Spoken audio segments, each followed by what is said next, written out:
All right, welcome to TYT Interviews. We're going to have what I hope is one of the most interesting interviews we've ever done. It's with Sam Harris. He has a BA in philosophy from Stanford, a PhD in cognitive neuroscience from UCLA. You might be familiar with some of his books: The End of Faith, Religion, Terror, and Future of Reason, Letter to a Christian Nation, The Moral Landscape, Lying Free Will, and now his most recent book, Waking Up, A Guide to Spirituality Without Religion. Now, Sam, welcome to the Young Turks. Thank you, Cenk. I really appreciate you coming in. It's going to be an interesting conversation, as I said, for a number of reasons. There are a lot of things that we agree on. I would say at least 90% of our views are probably similar, if not identical. And I think some people might be surprised by that. And there's some that we disagree on. And actually, the more that I've read your stuff, the more I realized the degree of our differences. Right. So that'll be interesting to talk about. And we want to air out everything. You asked our audience, hey, send in questions.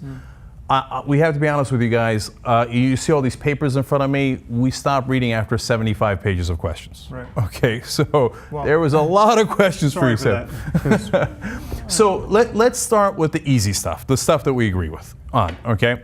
So obviously you've written a lot about religion. You're a well-known atheist, although you don't love that word for reasons that you've explained. On the topic of religion, I think we totally agree.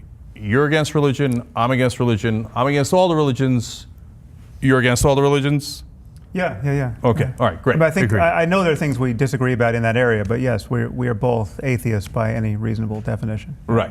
And having read some of your new book, actually, there was refreshing agreement there as well, okay? So I love that you're pointing out that spirituality and religion don't have to be connected. I've been tearing my hair out saying this for so long. Yeah. I don't have to subscribe to one of the religions to be a spiritual person, right? And just because somebody is spiritual, and I'm not that spiritual, but I think I'm open to it, and I have no problems with other people being spiritual. And just because somebody's open to spirituality doesn't mean that they believe in voodoo or subscribe to any particular religion. So I think you talk about that in an interesting way in the new book. Right.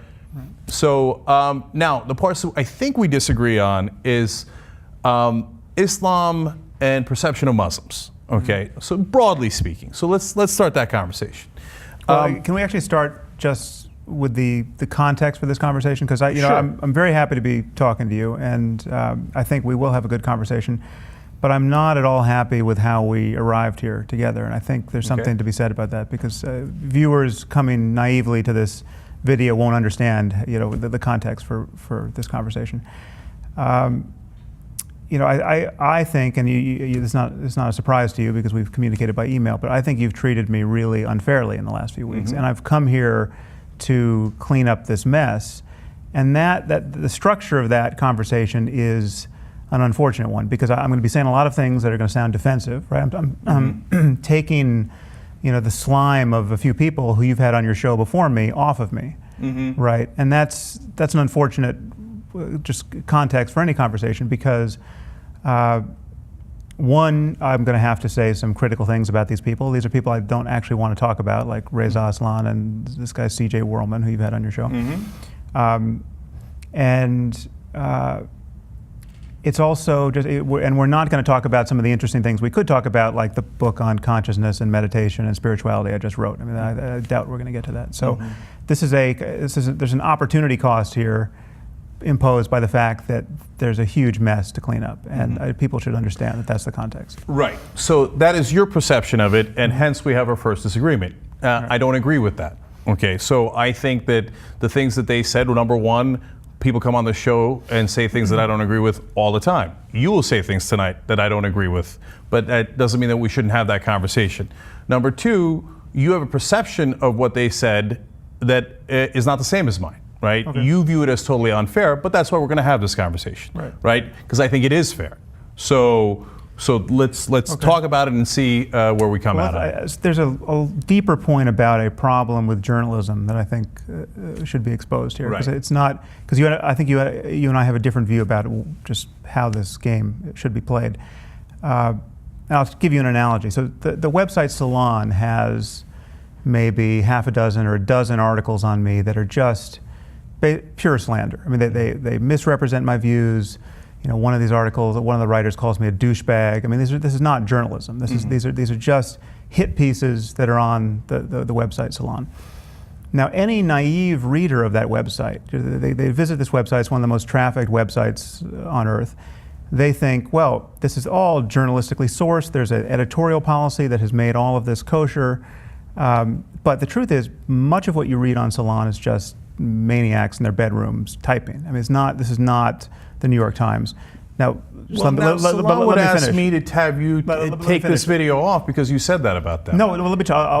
You see what I'm saying? No, well, no, it's not a valid analogy, but we'll get there. So, okay. So when I communicate, this stuff is built up over time, and so I communicate with the editor-in-chief of Salon, complaining about this. One article says I supported the Iraq War. I never supported the Iraq War. So. So factual inaccuracies and tonal things that are just crazy for journalists to be doing. And the editor-in-chief of Salon says, well, I'm so sorry you feel that way, but at Salon we're open to all voices. This is all about conversation. This is a salon after all. So perhaps you would like to write an article for us, defending yourself, showing how you're not a racist and a bigot and an Islamophobe and a Zionist and everything else we've called you. Yeah. So, and I said, okay, so great. So first you steal part of my reputation by just putting all of the stuff out there. Now you want to steal some of my time by getting me to work for you for free, right? And then you want me to drive all my traffic to your site, all my readers, so they can read where I have said, I'm not a racist and I'm not a genocidal maniac.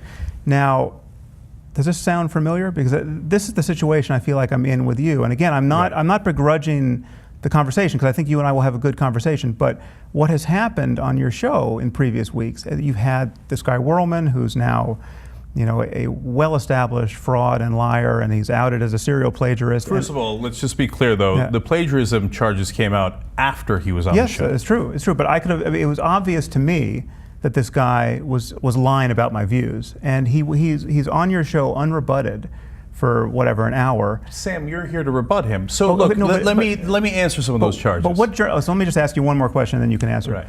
What journalistic purpose is being served by having that hour of video online until the end of the world, where he calls me a genocidal maniac? He says I want to execute a nuclear first strike against the Muslim world. I want to kill people for thought crimes. What journalistic purpose is being served when that video stands on its own? They're not going to necessarily find this video in association with that. That's just going to be out there forever, and this guy has no credibility. So why keep the video up? So, Sam, you think that everybody's being unfair to you, so whenever you guys have a disagreement, you view them as being defamatory and malicious, etc. Yeah. But Sam, not everyone, you say in this case. Now, you say incredibly outrageous things, like we should consider a nuclear first strike, right? We should consider torture. We should consider bombing things. So let's go one at a time, right? You say all these things. We'll get into the details. Right, and we are going to get into the details, right? And then you put caveats in there, right? Which is smart. You put caveats, but you say we should consider all these things. And then when people criticize that, you go, how could you? Well, but of course they're going to, Sam, even if you're right, they're going to criticize. Do you see what I'm saying? You have to expect that. Criticism is totally fair, and hard-hitting criticism is totally fair. I publish very hard-hitting criticism of other writers and other scientists and public figures. So I mean, the stuff I've written about Francis Collins, head of the NIH, is incredibly hard-hitting. There's no way he likes what I've written about him. But I was careful not to misrepresent his views. And if anyone ever catches me misrepresenting the views of one of my targets, I will be the first to apologize. That is a completely illegitimate way to argue. And now I can show you, so we're going to get into the details, I can show you how I'm being misrepresented by people like Reza Aslan and C.J. Whirlman. And when I argue against Reza in this conversation, I will be very careful not to misrepresent his views. I don't have to distort his views to show you what's wrong with them. And he has never honestly dealt with one of my views. Just to give you one example, in his interview with you, he said, I get all my views about religion from watching television. Right? This is a line sometimes he says, from watching Fox News. This is what happens when you know nothing about religion and you just get all your views from Fox News, right? Now, anyone who has actually read The End of Faith, my first book, knows that that's just ridiculous. I mean, it's just, this is an ad hominem attack that is not actually engaging my argument. And he's never engaged my specific arguments. And we'll get into the details, but I want to press you, and this is an incredibly boring part of the conversation. I don't want to stay here long, but it just seems to me that you have a responsibility for stewarding journalism into its digital future. And what Salon is doing is the end of journalism, as far as I can see. I mean, that is where journalism is going to die, where you see absolutely no burden to represent people accurately. But Sam, can't you see that Salon would then say that you're doing the same exact thing that you're charging them of? They would say, hey Sam, you're not seeing the entire body of our work. You didn't see it. You didn't see the nuances. You didn't see the other articles. No, I see what's said about me. So then you say that we're the end of journalism and we do defamation. We do all these different things that you've charged us. Well, that's not fair. And then they would come to me and you say, hey, Reza said things that are unfair about me, so that's a questionable video that you've put up because my guest said something unfair about you. And then Salon would say, your guest, Sam Harris, said terrible things about us. You should take that video down. I'm not taking any of them down. Now, it doesn't mean that you don't correct from time to time, Sam. So, for example, in one of our videos when we were discussing what you said, I slipped up and I said that you said it was a vast majority of Muslims, when you never said that. You said vast numbers of Muslims in the context of a discussion. So we went back and put an annotation on that to clarify it, right? To say that's not what Sam said. Let's get into the details, because this is not going anywhere. Right. So I'm saying that we are being as responsible as we possibly can in airing out other people's views. Here, this is not a TV conversation. You're not going to get cut off. Your mic's not going to get off. We're going to go as long as you want, as long as we want, as long as people have an understanding of where we stand. We do the best that we can there, okay? And so just because you disagree with someone doesn't mean they're wrong. So now, back to the original point. So obviously, based on all your books, Christianity is wrong, Judaism is wrong, Islam is wrong, right? Okay, I agree, they're all wrong. Okay, now the question comes as to whether you mean, and this is probably the most common question we got submitted here, whether you mean just Islam or do you mean Muslims, right? Now, so there are dozens of quotes here from you, not referring to just Islam, but to referring to Muslims, okay? So if you want, I can go through them, No, let's just have the conversation. So okay, I can clarify what right. I mean here. So you don't just mean Islam, obviously. You do mean Muslims, right? Well, so when I talk about Islam, I'm talking about a set of ideas and their logical and behavioral consequences. Now, these ideas wouldn't matter if nobody believed them, right? So in every case, I'm interested in the numbers of people who believe specific ideas to the extent they actually believe them. So there are people who sort of believe what they say they believe. There are people who don't believe it at all. There are people who don't read the books. There are people who would bet their lives on the truth of every word. There's a whole range of cognitive commitment to certain doctrines. So when I talk about Islam, I'm talking about a set of doctrines. I'm talking about the Quran and the Hadith and the example of the Prophet Muhammad as evidence in the earliest biographies. And this is a set of stories, principles, claims about the nature of reality.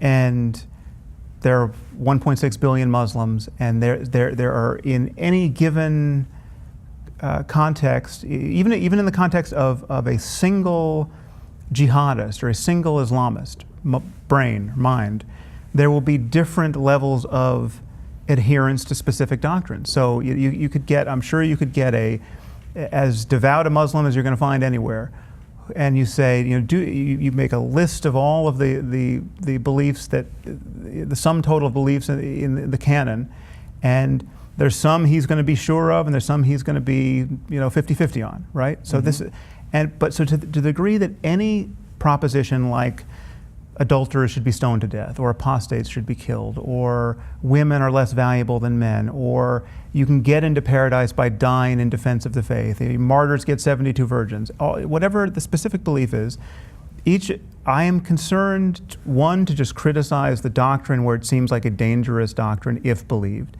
and then two, I want to have an honest discussion about the prevalence of that belief in the Muslim world. And by Muslim world, I mean the 1.6 billion Muslims wherever they happen to be, right? So the Muslim community here in Los Angeles, the Muslim community in throughout Indonesia. So the Muslim world is just the sum total of Muslims. And if there's a person over there who was Muslim 15 minutes ago, but he no longer is Muslim by the end of the night after hearing our conversation, well then the Muslim world used to be over there, and now it's not over there. So I'm interested in what people believe and how much they believe it, and the link between belief and action. Right.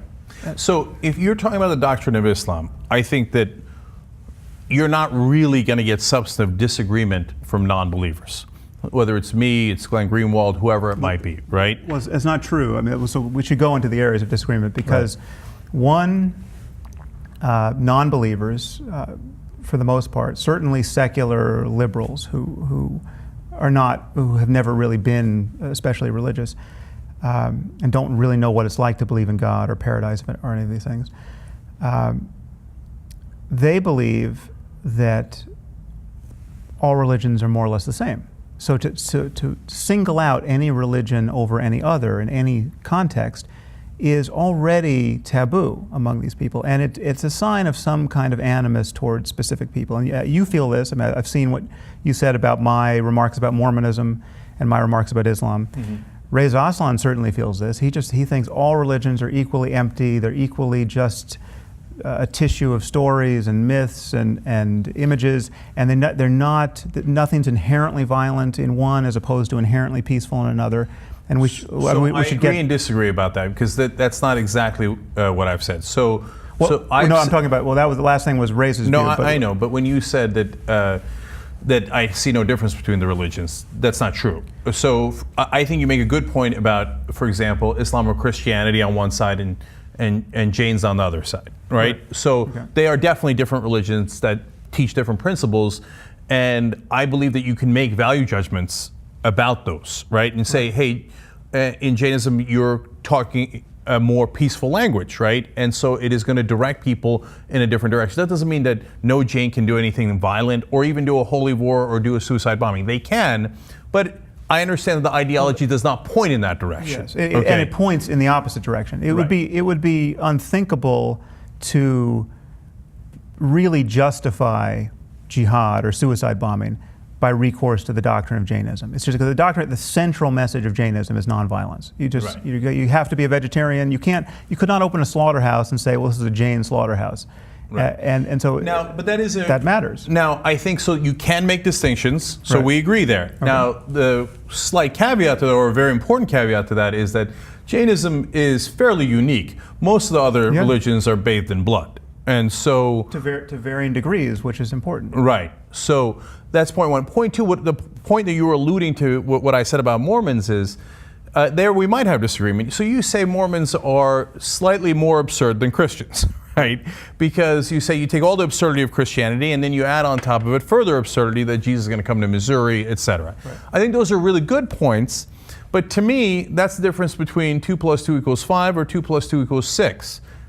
Neither one is true, so what difference does it make? Well, no, this is actually, it's a cute statement, and I think nothing hinges on it, but it's actually a mathematically precise statement. If you think Jesus is going to come back, that's one order of improbability. If you think Jesus is going to come back to Jackson County, Missouri, that actually increases the unlikelihood or decreases the likelihood. If we're talking about math, it's like dividing by zero. This is equally unlikely that he's going to go to Jerusalem or Missouri. He ain't coming. No. The whole thing's is Zeus more likely to come to Missouri or to Athens? It's the specifics that make it less probable. If you just think he's going to come back somewhere, that's one thing. If you think he's going to come back to Jackson County, Missouri, that's less likely.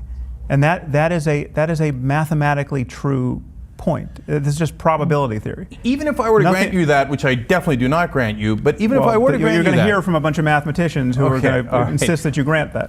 Okay, that's fine, and I look forward to that, and hopefully we'll get 75 pages on that. Sam, what difference does it make? Both of them are totally untrue. Totally untrue. Nobody talked to the Smith. Nobody talked to Jesus of Nazareth. It's made up. I only made that point in the context of saying that you can say objectively true things about differences among religions, and even say objectively true things about the likelihood that any one is true. Now, there's another thing that cuts against Mormonism, which many people have noticed, which is we just know too much about Joseph Smith to take him entirely seriously. We know he was a con man and a libidinous guy who just kept making up new revelations so that he'd get it on with the wives of his followers. I mean, there's just too much information on him. Now, the history of Islam and Judaism and Christianity is cloaked in much less certainty than that. So it's easy to romanticize who these guys were. I think this is a small point, Sam, but let me just say on that, I look at it the exact opposite. Okay, so I know Joseph Smith was a charlatan. My favorite story is when he tells his wife, God talked to me and it turns out I need to have sex with our maid. Right. And she's like, oh, sure you do, buddy. And she's the first person not to believe in Mormonism in that instance. And Muhammad has very similar stories in Islam, okay? Very conveniently, he also had to have sex with all the women and conquer all the land, etc., right? But Moses didn't even exist. Well, so I would view that as less credible because he didn't even exist. Yeah, but obviously many people think he did exist. It's just the more you push it into the well of history, it becomes you can just have your beliefs about the matriarchs and patriarchs be unconstrained by counter evidence. So you're ironically giving them credit because they're so wrong we can't disprove them. It's such a black box. It's a black box. Okay, so that's why I say it's a small point of difference. This is not important. Right. So now, but either way, Islam is totally wrong. The doctrine is wrong, etc. Now, the question of whether it applies to all Muslims is where we get into the disagreement. And you don't say all Muslims, you're very clear about that, right? And I can give you quotes on that as well, so the audience is clear. Sam never says all 1.6 billion Muslims, and you don't even say majority, okay? Well, but the irony here is that, so I've heard some of the things you've said, so let me just pull this in here, that I seem to be painting, and many people have said this since the Bill Maher interview, I seem to be painting all Muslims with a broad brush, even though I don't say all Muslims. In talking about Islam, I'm basically disparaging all Muslims. And I'm generalizing unfairly based on poll results to the rest of the Muslim world. But the whole point of thinking about poll results is to generalize specifically to those percentages that answered the question one way or the other. So if you want to, if you run a poll and you find out that 30% of Muslims want 30% of Muslims in Indonesia want adulterers stoned to death, say. Then when you're criticizing that belief, you're talking about 30% of Muslims in Indonesia. You're not talking about the other 70%, and that's the whole reason why one would refer to poll results. And that's what I do. I'm consciously aware of and often saying, on this topic, we're talking about this percentage, and on this topic, we're talking about this percentage, and this is how else do you speak with precision about who you're talking about? Well, I have a theory on how we can do that, and I'll get to that in a second. But I want to read some of your quotes now. Again, there are many, many like this, but to give people a sense of what I'm referring to, okay? So you say at one point, it is time we recognize and oblige the Muslim world to recognize that Muslim extremism is not extreme among Muslims. The truth about Islam is as politically incorrect as it is terrifying. Islam is all fringe and no center. I'll give you just one last one here. Unfortunately, in the case of Islam, the bad acts of the worst individuals, the jihadists, the murderers of apostates, and the men who treat their wives and daughters like chattel, are the best examples of the doctrine and practice. So that's among many quotes along those lines. Right. Sam, when people read those, can you not see that they, at a minimum, view those statements as giving people permission to generalize about Muslims? That you're not just saying Islam, you're not just saying fundamentalists, which is a point we often make. Right. You're saying they are the center of Islam. So when you say that, it seems like you're generalizing about Muslims. Well, let's unpack this a little bit. So on many of these points, you are talking about a majority of Muslims believing X. So you're talking about 75%. You're talking about, so if it's a belief that the Quran is the perfect word of the creator of the universe, that is incredibly well subscribed. Every poll I've ever seen on that puts that at 90%. Just Christian poll would be the same. It wouldn't be the same. It wouldn't be the same. Like, we can talk about those polls, but it's not. It's not in fact the same. It's half of that, right? But when you look at But again, there is variance on specific questions, and I will grant you that there is a difference between what people will say they believe and what they really believe when push comes to shove and they have to behave in certain ways. So there are people who will say, yes, I think apostates should be killed, and then there's presumably fewer people who would actually kill an apostate or celebrate the killing of an apostate. So there's a delta between professed belief and actual belief. But my point here is that we use this word Muslim extremism as a kind of euphemism. Extremism, it's a misstatement, because extremism suggests that there's only a tiny percentage of people who would subscribe to these views, and that on virtually no question do you ever get a tiny percentage. So it can be the most extreme question. Do you want thieves to have their hands and feet cut off? Do you want people killed for adultery? Whatever the question is, you're never getting 3% or 5%, with the possible exception of some of the former Soviet states that have a Muslim population. You are not getting, when you ask these questions in Egypt and Sudan and Nigeria, now you can't even ask them in Saudi Arabia, but Saudi Arabia, if you could, Iran, Iraq, when you ask these questions, you're getting even Turkey, right? Turkey, the secular, the poster boy for the success of secular Islam. You get percentages that are 30%, 40%, 60%. Yeah. And yes, well, you'd have to look at the Pew results. Okay, so let's look at the Pew results real quick, okay? So now you brought up things that are important. That's why we have to actually go to some of the specific numbers there. And the reason why we do is because, and I want people to understand this. So when you say like 90% of Muslims subscribe to Quran being the word of God, etc. Right. And then you talk about it in the same sentence as cutting people's heads off, it leaves an impression like, oh, all Muslims believe that. But let's be more precise. I want to address the other quote you just raised, though, because it's important here. You said that when I said some of the most extreme people, the people who are cutting people's heads off, are the best examples of the faith. It was something like that, right? Mm-hmm. Now, which is to say, this is a group like ISIS or Al-Qaeda is living in such a way that it is a kind of paint-by-numbers approach to the Quran and the Hadith and the example of the Prophet. It's not, this is a very straightforward, very plausible, very literal implementation of what is recommended there. You smite the necks of the infidels wherever you find them. You can take sex slaves. I mean, this is all stuff that Muhammad did. This is all stuff this is not stuff that the Buddha did. It's stuff that Muhammad did, right? So this is my claim. If we found a totally isolated people on a desert island and we gave them the canon of Islam, the Quran, the Hadith, the biography of Muhammad, and said, here, this is all you need to know, okay? Live by these principles. And then we came back in 1,000 years and they were living like ISIS. There would be not much basis for surprise. Now, if we gave them the polycanon, the canon of the teachings of the Buddha, and came back in 1,000 years and they were living like ISIS, there'd be reason to be flabbergasted. There'd be no obvious connection now between. You brought up like 8 things I got to respond to. But okay, let me.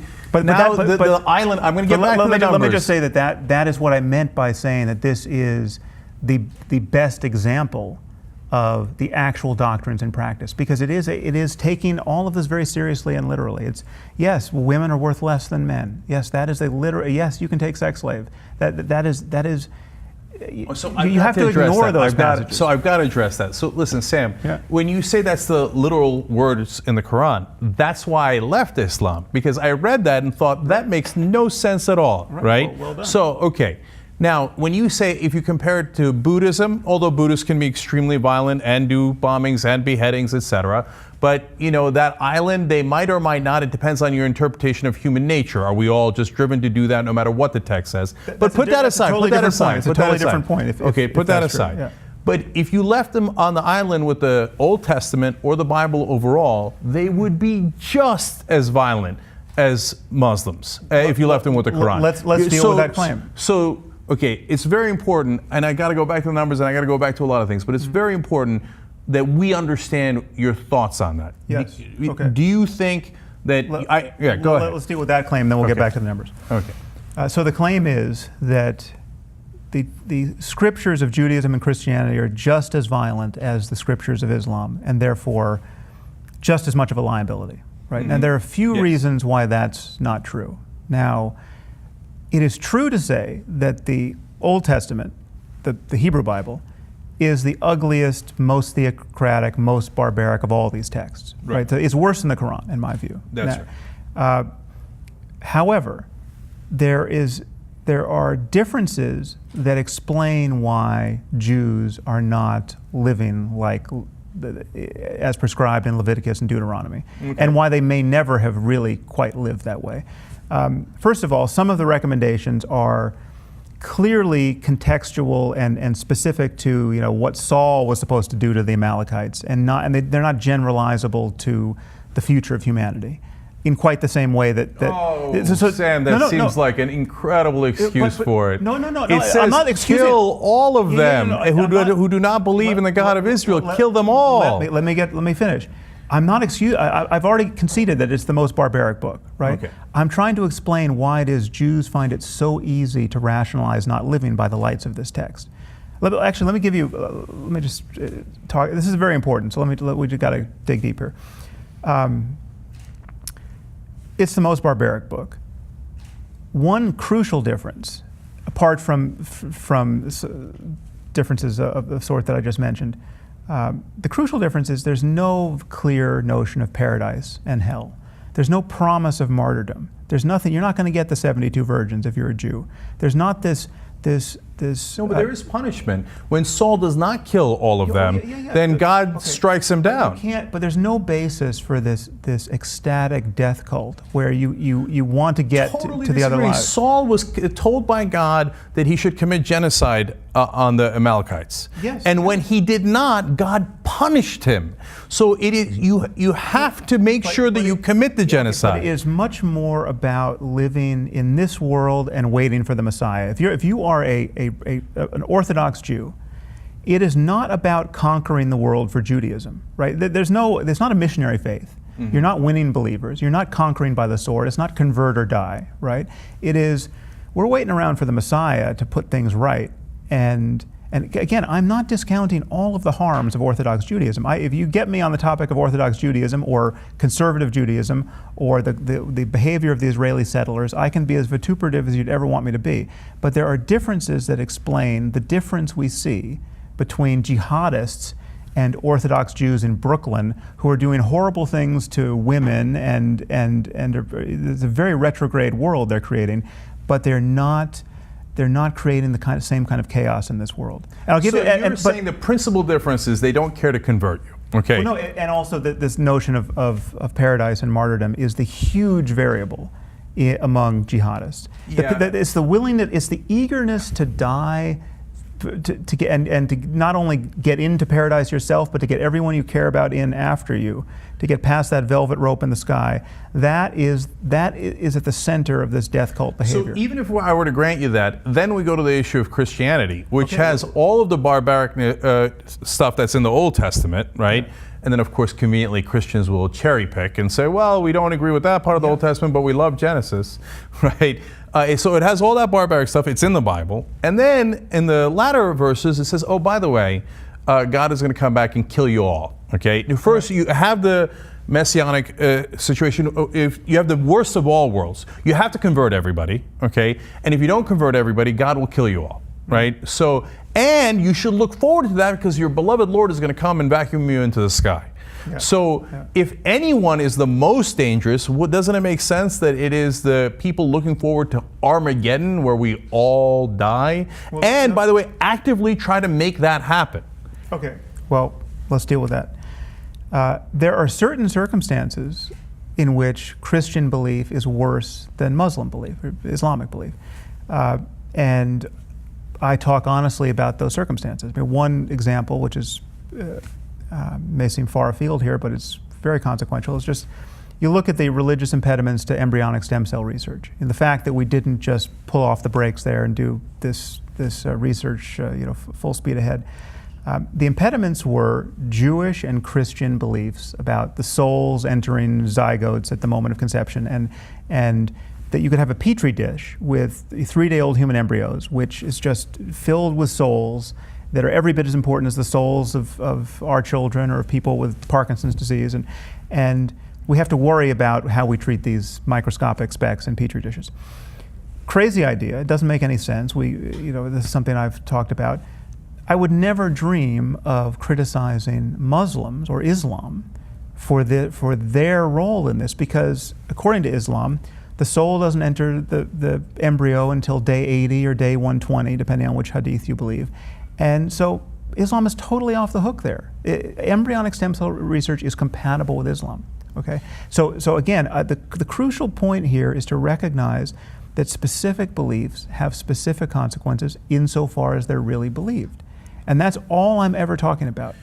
When we talk about the difference between Islam and Christianity, let's talk about it. Okay, so there are circumstances where it's worse. You frame, in so much of your writing, you frame Islam as it appears irredeemable, whereas Christianity is just as violent and perhaps more dangerous because they look forward to and want to execute Armageddon, right? And have tried in the past and are also currently trying. You're being too loose with Christianity. Christianity is not just as violent. Christianity has a history of extraordinary violence, right? By far, historically, the most violent religion on the planet. Well, that I don't know what you're lumping into the Christian bin there, but that's debatable. But let's just talk about the centuries of... Muslims didn't start the 2 world wars. Muslims didn't do the Holocaust. Muslims didn't do the Inquisition. They didn't do the Crusades. Because of Christianity. The world wars were not because of Christianity. That's complicated. When Christians do it, it's complicated. When Muslims do it, it's not complicated. No. It's because of Islam. No. Okay, so this is another thing that we have to deal with.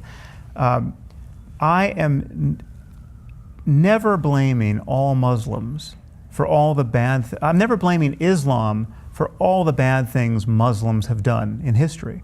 I'm only blaming Islam for the things Muslims have clearly done on the basis of the doctrine of Islam. Okay. And so too with Christians, and so too with Jews and Buddhists and everyone else. And you have to be precise here. So for instance, you mentioned the Buddhists who are cutting people's heads off, right? You must be talking about the Buddhists in Myanmar. This. Now, there is no connection between what they are doing and the doctrines of Theravada Buddhism. There is just none. So what they're doing is horrible. What they're doing is an instance of tribal violence. It is, and the connection to religion is there because the differences between Buddhists and Muslims is defined in terms of religion, right? It's not. It's. I mean, there's probably an ethnic difference there too. There certainly is. But this is tribalism. It's xenophobia. It's hatred of the other. But it is not cashed out by the doctrine. It's not being inspired by the doctrine of Buddhism. It just isn't. But then you're saying when Buddhists do it. Hold on. When certain Buddhists do it, I'm not going to blame all Buddhists because it is not connected to their doctrine. But when Muslims do it, it's not complicated. It is because of their doctrine, and hence we can talk generally and loosely about Muslims. No, I am not talking generally and loosely about Muslims. And if you catch me doing it, then we just have to go into the details. So. I'm only there are Muslims who do horrible things, and it has nothing to do with Islam, right? They're just people. People do horrible. If a Muslim robs a liquor store, it's got very little to do with Islam, right? Very true. You know, and especially if he just grabs a package of bacon on his way out as well. I mean, it's not Islam. Another reason I left Islam. Okay. Bacon is God's food. Yeah. So all I'm asking for. And I will concede that because I've gotten so much opposition on this point that occasionally I'm pretty strident in how I ask for this, all I'm asking for is honest conversation about the logical connection between ideas and behavior. So then let's go back to the idea of Christians versus Muslims, because I hope we're in the midst of that honest conversation. Yeah. So Christians, and I'm not saying you do it, and I'm curious what your take on this is, but I hear all the time from defenders of Christianity and from other atheists, but who happen to be born Christian, because we all get wedded to our identities and secretly want to defend it no matter how much we're atheists or agnostics. So they say, well, Hitler doesn't count because he wasn't really Christian, right? Except not only do we have the famous story of Gott mit uns on all the Bible on their belts that says God is with us, but Hitler literally said I am doing the Lord's work, and that is why I am getting rid of the Jews. Right. So why, but that doesn't count. Okay, Well, no, so then I would ask you this, because you counts. actually specifically talk about when Muslims say that they're doing it for Allah, why don't we believe them? We should take them at their word. So shouldn't we take Hitler at his word that he is doing the Lord's work on behalf of Christianity? Well, actually, Hitler is often unfairly described as an atheist. So the Christian opponents chalk all that up to atheism, Hitler's atheism, because they don't really consider him a Christian. Now, Hitler spoke about Jesus in his speeches. Whether or not he was motivated by Christianity, I think, is debatable. But what is not debatable is that the anti-Semitism, which he got into his, drank with his mother's milk, and which was more or less universally subscribed in Germany for decades before the final solution, that is absolutely the product of 2,000 years of Christian fulminating against the Jews, despite the fact that Jesus was Jewish and all the apostles were Jewish. Unbelievable. So, but your Lord was a Jew. The hatred of Jews, right, is the product of Christianity, and the genocide of Jews in Europe was absolutely the product of Christianity. And I've written about this. I've spoken about this. It's a horrible fact. And now, again, that doesn't entitle us to be less than precise about the differences between Christianity and Islam. And I will grant you that there are circumstances in which, given the right conditions, all of a sudden I'd be more worried about Christian dogma than Muslim dogma or Islamic dogma. And yes, and those, a fascination with the book of Revelation and the end times and the rapture and hoping to destroy the Al-Aqsa Mosque so as to bring this about. All of this is terrifying. And the fact that there are Christians who are hoping for the end of the world is again, many secular liberals doubt that this is true, right? The real burden here, and this is what I run into with the Glenn Greenwalds and the Reza Aslans, is that people don't actually believe that others believe this stuff. They don't actually believe that people believe in paradise or in heaven or in the rapture. So we half agree and half disagree there, Sam, because I totally agree with you that some people absolutely believe, and it drives me crazy, as it does with you, that when people say, oh, nobody really believes that. That's not true. 32% of this country, the United States, is fundamentalist Christian, okay? Now, you can argue about definitions, but they're evangelicals. They say that the Bible is the inerrant word of God, right? Which they can't possibly believe, because then they'd murder everybody, right? Well, they have again, this is one difference with Christianity, and these are important differences. One difference is you have this notion that Jesus, his grace supersedes all of that Old Testament law, so that you can have, as a devout Christian who thinks that it's all perfect, you can find a rationale to ignore the Old Testament barbarism, because Jesus has delivered his doctrine of grace, right?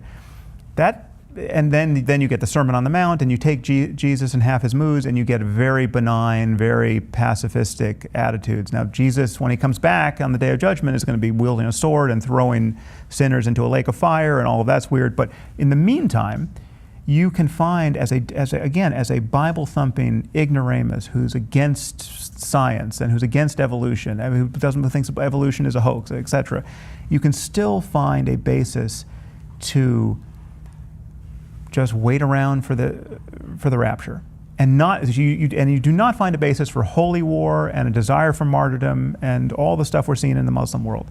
You just Sam, don't. You just even said in some of your writings, and again, there's a pile of papers here, and I wish I could find the exact quote for you, but I think you'll remember it, that there's, of course, in the Bible, there's the famous line of give unto Caesar what is his and God what is his, right? A very important line. Right, very important line, and that's part of what you're alluding to.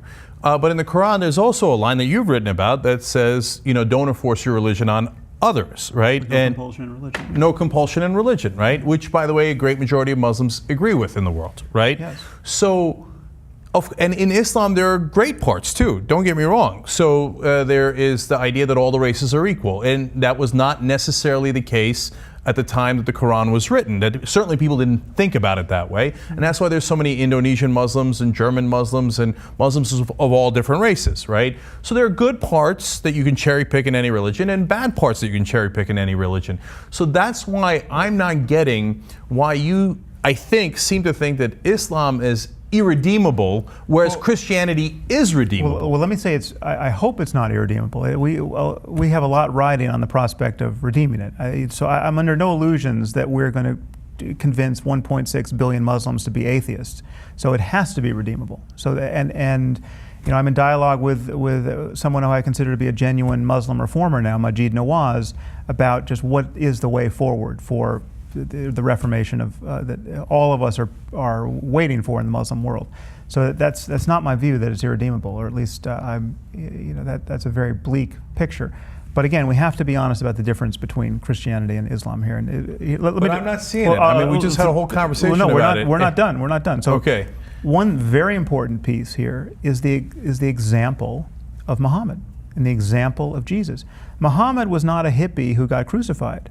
Right, Muhammad was a conquering warlord. Muhammad's ethics, his life course, has much more in common with Alexander the Great or Genghis Khan than it does with Jesus or with Buddha or with Mahavira or other progenitors of the world's, quote, great faiths. Yeah, but Jesus wanted to conquer the world. He just sucked at it. No, well, that's one way to say it. But he was not ordering people's heads cut off. He got crucified. Have the power to. Well, no, you're reading that into the situation. But I'm saying the ethic you get out of Jesus. The Sermon on the Mount doesn't give you, okay, let's cut the heads off of those 300 Jews and let's take sex slaves. That's right. If you want to cherry pick the good parts of the Bible, there are plenty. Yeah, but there are plenty. But the bad parts are not as extensive. It's much easier to cherry pick the good parts. No, we just talked about how the bad parts are extensive, if not worse. But let me just tell you the difference here. First of all, the Bible is a vast and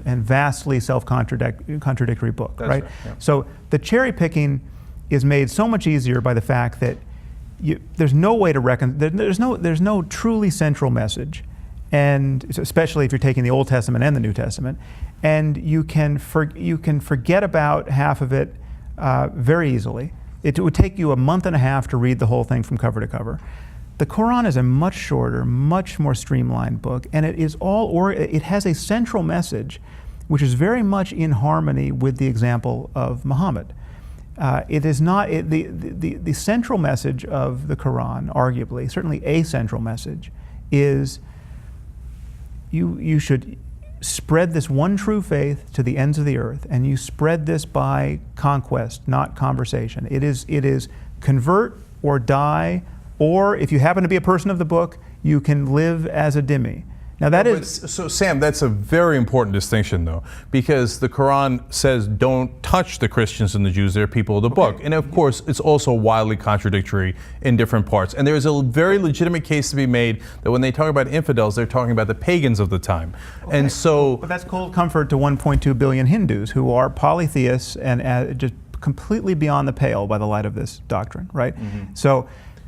but I want to deal with your points. But the Christians want to convert them too, and if they don't convert them, it doesn't matter because they're all going to get blasted by God at the end. Okay, but that is to be a fiction, and that's very different than waging war in this life against these people. Okay, the Yazidis are not being killed by the Iraqi Christians, right? And there's a reason for that. But then when you get into the real world, Sam, instead of the hypothetical world of the doctrines, right?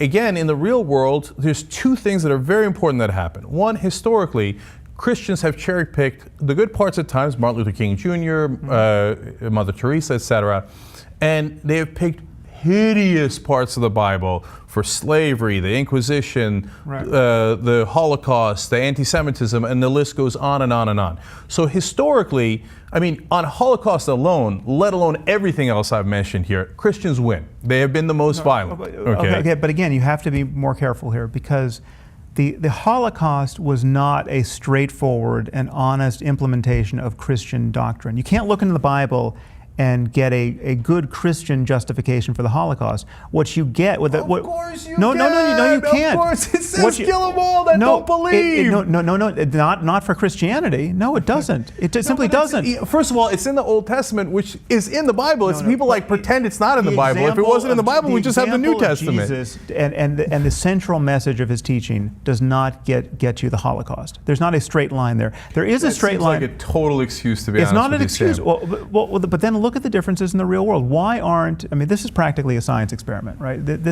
You've got Christians in many of these Muslim communities that are being mistreated by the West, or being mistreated by the Israelis, or just living in very unlucky circumstances.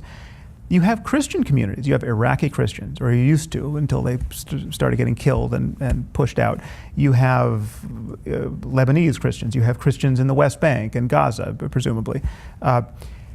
Where are the Christian suicide bombers? Where are the Christians cutting the heads off of Yazidis? Where's this death cult behavior among Christians? So gas chambers don't count? You have to physically cut somebody's head off? No, but here's a science experiment. In this same year, you have people living in the same kinds of conditions, right? I mean, the Christian Palestinians have to go through the same checkpoints as Muslim Palestinians, right, in Israel. Well, I have an answer to that. Okay, what is the answer? Okay, so it's not specifically in Palestine, but in Northern Ireland, what did they do when they felt they were oppressed and they were occupied?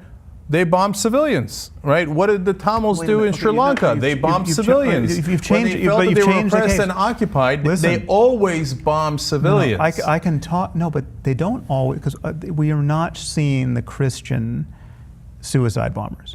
Mm-hmm. Right, so we can talk about Ireland. Okay, but hold on. If you're being incredibly specific on suicide bombers, okay, we had Buddhist suicide bombers, kamikaze fighters. Okay, so we've had them all. Okay, let's not be so scattershot here. So I can talk. I've written and spoken about the link between Zen Buddhism and the kamikaze pilots. Right, so you can get a death cult out of some quasi-Buddhist ideas. Now, Zen Buddhism is different from Theravada Buddhism and Vajrayana Buddhism, and it's not actually a stretch to see how it doesn't emphasize compassion in the same way that, for instance, Tibetan Buddhism does. So when you see Tibetan Buddhists mistreated by the Chinese, they're not practicing suicide bombing. They're practicing self-immolation. They're burning themselves, right? They're not blowing themselves up on buses, and it makes a lot of sense given their religious dogmas, right? The connection between the Buddhism and the kamikaze pilots is drawn from Zen, but it was also kind of Japanese nationalism and Shinto, and it was kind of a weird brew of a militaristic doctrine there. But it is easy to see how Zen was helpful there, right? I'm not denying that. But again, we have to be honest about the degrees of remove from a very clear doctrine and behavior. So, Sam, this goes to the heart of the issue. This goes to the heart of it. Go ahead. So it's easy to see how we could make the Quran worse, right? So we could make it better and we could make it worse, right? It is exactly the way it is, and certain lines are open to interpretation, but it would be worse, for instance, if it didn't have that line that there's no compulsion in religion, right? When you take that line out, you've just taken out one tool that moderate people have to resist all the other barbarism there. And it's easy to see how it could be worse. It could be on the bottom of every page. It could say, oh, and by the way, don't forget, you have to kill those homosexuals, right? On every page, it could reiterate that. That would be a more emphatic exposition of a doctrine that's already in there, but to emphasize it to that degree, we would expect more homophobia and more murders of homosexuals in the Muslim world as a result. And if there was a single page in there that said, listen guys, homosexuality is a totally natural byproduct of evolution. It is love between a man and a woman is just as legitimate. There's no problem here. You should just honor it. If that doctrine were in there, it would be, you wouldn't find a hatred of homosexuals. So and we've been over this. What you're saying is that the doctrine matters. It really matters. But Sam, I don't disagree with that. Okay, so you had Reza Aslan on here for an hour saying that the doctrine doesn't matter because it's all about. No, I don't. But I don't agree with Reza, and I said throughout that I don't agree with Reza. Reza talks about how the truth is something that was a concept that came up a couple of hundred years ago. I mean, that's a nice linguistic turn, tell that right? to Plato. Right? Yeah. So I don't agree with that. That's why I'm agnostic. That's why I don't believe in any of the religions, right? Because no, there is a truth. 2 + 2 does equal 4. But you're still resisting right? You're resisting specific consequences of specific beliefs. No, I'm not. I know that Islam, by having the things that are the damaging parts in there, lead to sometimes bad results. I believe that it is part of the mix as to why people do the suicide bombings and all the bad things, right? I believe that there is plenty of that in the Bible that has led to all of that as well. In fact, when you talk about homosexuals, again, who's killed more homosexuals in history? By far the Christians. The by Christians far. are equally culpable on that front. Right. Yes. Okay. So, well, not equally. Worse. Okay. Well, So, wanting to kill homosexuals is bad in both contexts. I mean, That's it's exactly my dangerous point, to be. Wes. It's probably more I'm dangerous sorry. to be homosexual in the Muslim world at the moment. But. Sam, that's exactly my point. My point is that Christians have done worse to homosexuals, but it doesn't really matter because both don't like homosexuals. It says it in the text. It says it in the doctrine, right? So there's no need to say Islam is worse or Christianity is worse.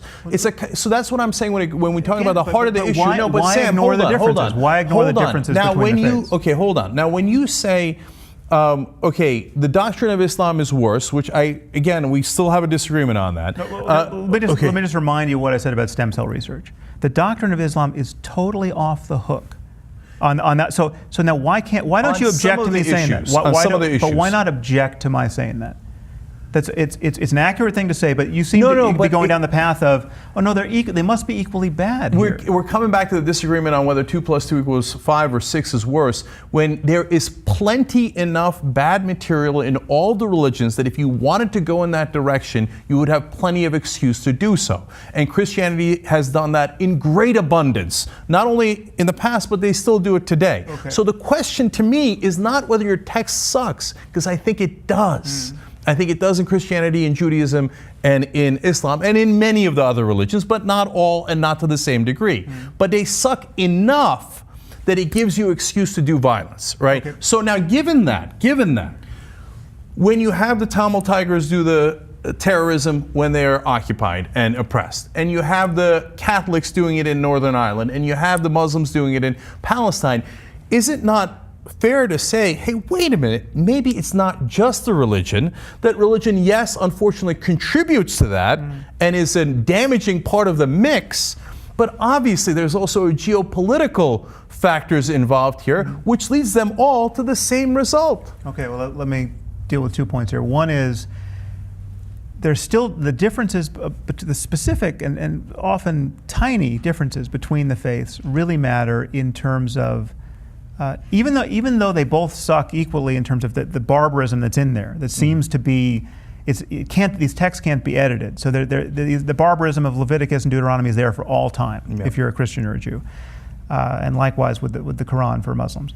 But because of tiny differences in theology, the different groups have different tools available to them to ignore the barbarous passages for all time. So for instance, the line you cited from Matthew, render unto Caesar that which is Caesar, unto God that which is God's, that is a huge and long lever that you can pull to just separate politics and religion. It's just render unto Caesar what is Caesar's, okay? It's just religion's over here, politics is over there. And that it does immense work for some certain number of Christians.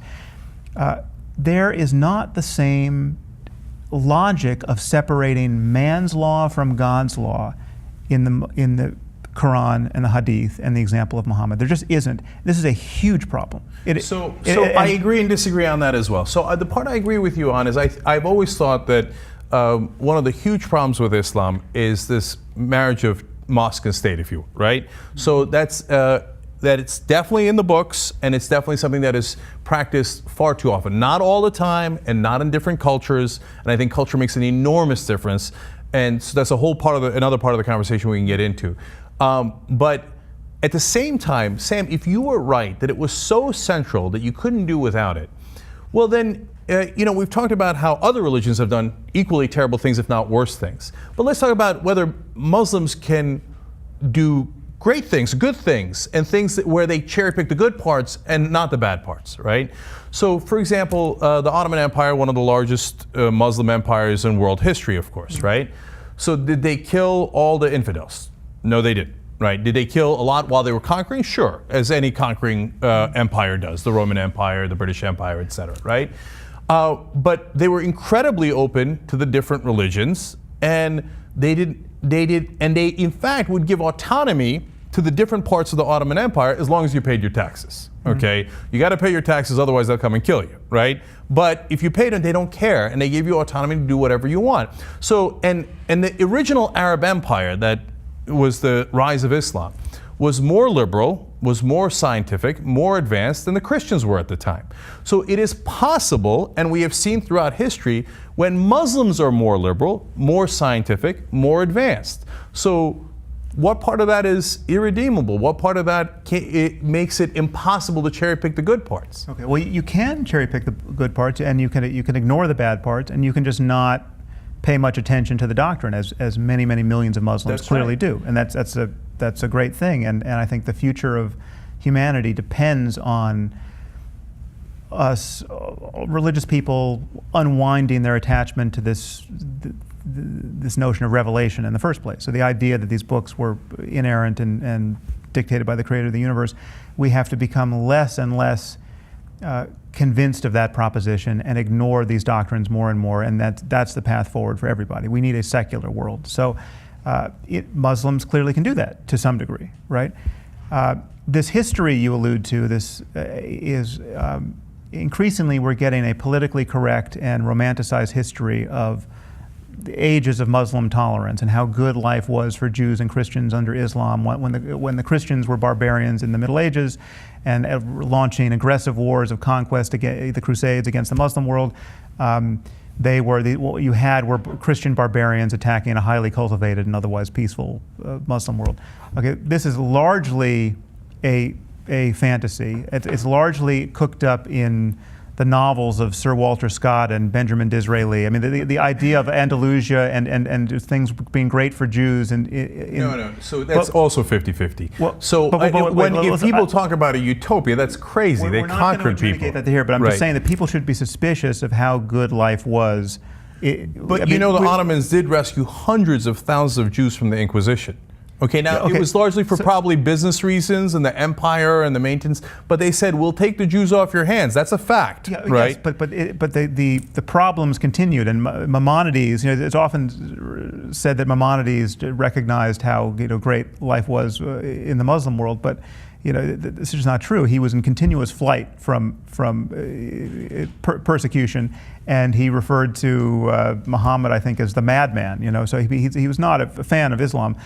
In any case, the comparison with the height of Christian insanity in the Middle Ages is obviously, it's of course, life was terrible for Jews in medieval Christianity. So you have a civilization that is completely deranged by its religiosity, where people are being burned alive for heresy and witchcraft, and you're talking about ages of the starkest ignorance, where people, the bubonic plague is ravaging Europe, and all the Christians can think to do is start cutting the tongues out of blasphemers, because they have no idea of how people get sick, and they just think blasphemy must be the cause, right? So you're dealing with a completely deranged religious world, and yes, then by comparison with Christianity at that point, Islam looks rather good, but.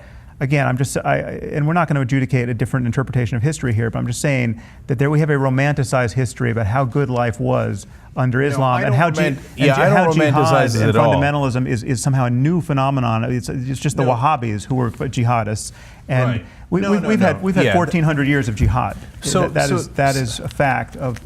Jihad is not an invention of the 20th century. So Sam, I don't romanticize it at all, and of course back then the things that happened would shock our conscience today, right?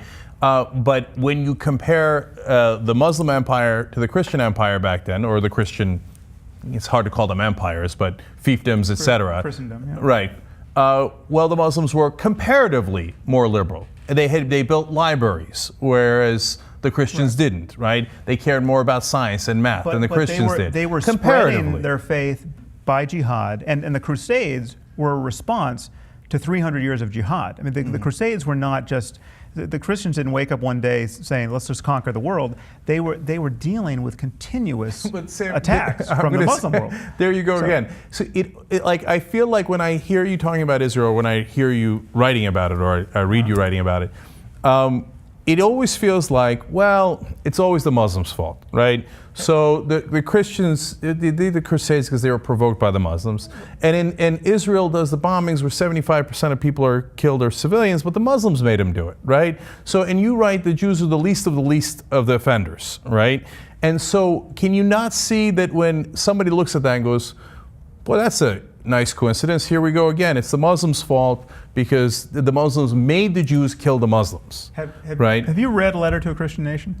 Mm-hmm. So I know. Did you see the kinds of things I say about Christianity? You know, I know that, Sam. Right? So, but when you make the distinction that you do, where you say, well, Christianity, not quite as bad as Islam. Judaism, definitely not as bad as Islam. No. I'm just saying that there is one difference, and it's an important difference, is that neither Christianity nor Judaism, for reasons that are not so easy to describe, but they're there, neither has a straightforward doctrine of jihad as holy war. Mm-hmm. And Islam has a absolutely straightforward doctrine of jihad as holy war. But Sam, even the word jihad, so I'm not an apologist for it, where some people say, well, jihad just means an internal quest to find God, right? I'm talking about the holy war. Right. So, but it could easily be interpreted that way. If you want to cherry pick the good parts, it could be interpreted that way. It cannot easily. We absolutely have to convince 1.6 billion Muslims to interpret it that way. I'm with you there. Right. It's not so easy. Mm-hmm. It's not so easy historically. It's not so easy with reference to the example of Muhammad, and it's not so easy just reading the books. And the reason I keep coming back to that point is not to be a Muslim apologist or anything along those lines. It's to talk about the root causes of why we have the situation that we have now. Let's go back to politics and geopolitics. So that's what I want to eliminate, the idea that the doctrine makes such a difference, and we can't eliminate because we don't agree on it, but from my point of view, that the doctrine is so bad in both cases, and potentially good in both cases, that is not the determinative factor. Like you say sometimes, well, if the Muslims could do whatever they wanted, well, they'd kill everybody. They might do a genocide based on what they have said, right? The Palestinians, etc. Whereas we know the Jews won't, because they don't kill all the Palestinians, because they can, but they don't, right? But the Muslims also ruled the world, and they didn't kill everybody. And in fact, the Christians did kill or tried to kill all the Jews, and the Muslims didn't. So it couldn't be the doctrine alone. It just can't be. No, the doctrine of Islam contains, as we've described, this notion of dhimmitud, where the people of the book can live in an apartheid state subjugated politically and economically by their Muslim overlords. That is, if it didn't have that that's different than killing. You're talking about Christianity in America today. We have a Sharia law with the Supreme Court where 5 Catholics say, no, you shall live under our interpretation of Catholicism. Okay, that's a lateral move we don't have to make. That's not the. I'm answering your question. There are overlords. That's why I made that point. The doctrine of dhimmitud is different from a doctrine of genocide, right? This explains why the Muslims didn't just kill all the Christians and Jews under their power, right? They have a doctrine which gives them a reason not to, right?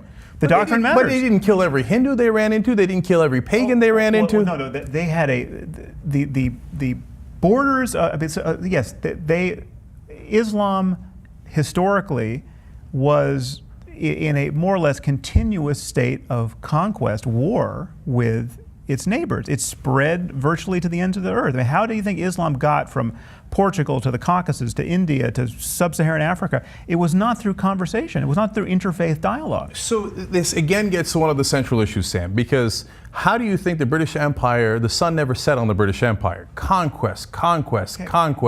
So all, the Portuguese, the Spanish. We're changing the topic of conversation. No, we're not saying changing other it. people haven't. Okay, but again, don't be confused about what I'm saying. I'm not saying that Sam, all let me wars finish are that religious. point. No, let me finish that point because it's important.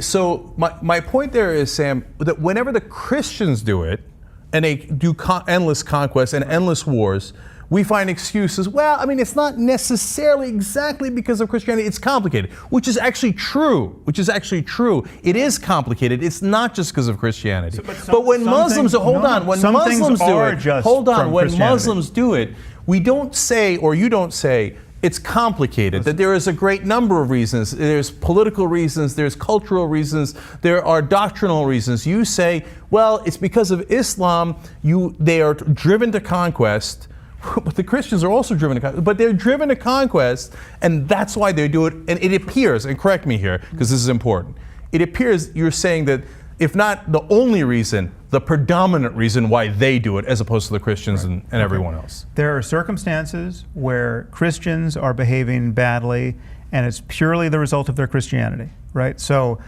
Christians who go to sub-Saharan Africa and preach the sinfulness of condom use in AIDS-ravaged villages are doing something absolutely horrible that would be unthinkable but for this crazy Catholic dogma against contraception, right? So this is Catholicism in practice, you can draw a straight line from the doctrine to the behavior, and it's incredibly harmful, right?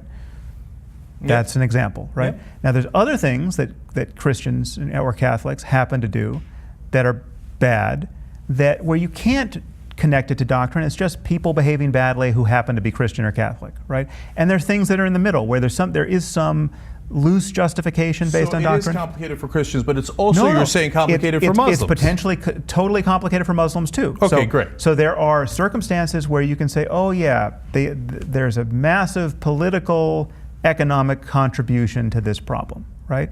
Then there are circumstances where you can say, there is zero political, economic contribution to this problem, and it's pure ideology. When someone in Marin County or Orange County some white guy who was raised Christian or Jewish, wakes up and gets really into Islam and starts reading all the books and goes to the local mosque and gets radicalized, right?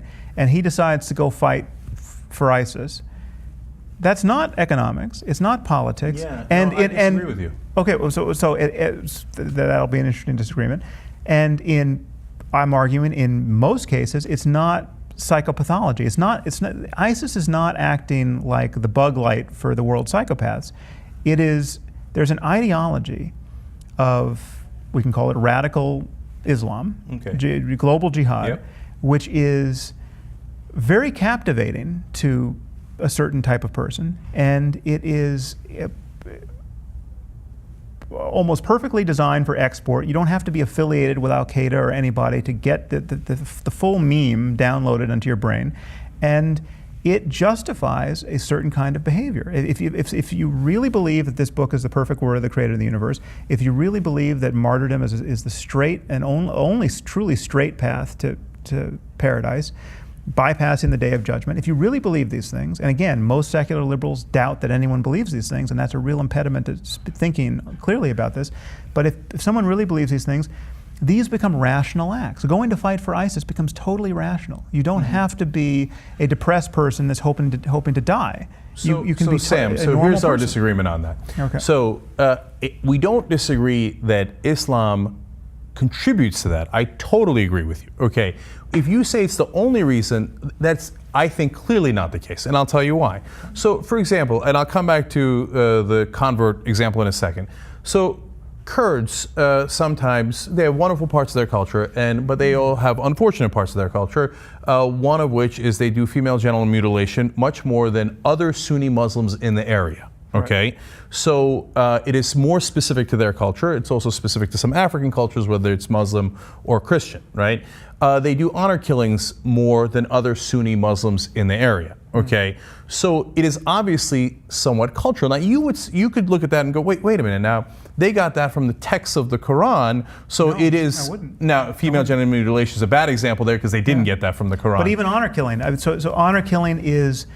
There's a lot of support for it in the doctrine of Islam, but honor killing, I would be the first to admit, is a bigger problem than Islam. Hindus do it. I mean, this is a deeper patriarchal, misogynistic thing in us that has been expressed in the Quran to some degree and in other religious scriptures, but it predates religion. and religion isn't the pure engine of this behavior. So the reason I bring up that example is because there are sometimes cultural factors that are more important than religious factors, but it certainly are in the mix of the reasons why people do things. Yes. Now, in the case of the American convert that goes over to fight ISIS. So I completely agreed with you here. So just acknowledge that. I mean, so that's you weren't expecting me to agree with you. You think that I'm sort of on record saying that no, honor killing is purely the result of Muslim doctrine, right? That's not something I've ever believed. I just think there's tremendous nuance in your points and my points. I don't view anything you say in a blanket statement. That's why I want to have this conversation so that it's clear, right? And so go back to the idea of the convert, right? Yeah. So it seems like, well, he looked at the Quran, he got convinced by the Quran, and he wants to go and fight the jihad, and that's what drove him to do it. So is that a large part of why he did it? Of course. Do I even think that it's the predominant reason why he did it? No. I think that guys like that are very similar to the mass shooters that we have in America. They are looking for glory. And they're going to find a vehicle for their personal glory. It might be that they're going to get famous by shooting up the school. It might be that they're going to go and fight for Allah. It could be that they're going to fight for Jesus. It could be one of a great number of things. That guy is driven by his personal psychology far more than he is by the religion. But I'm not saying that religion doesn't have a role in it. I wish that religion didn't exist and didn't give him the excuse to do that.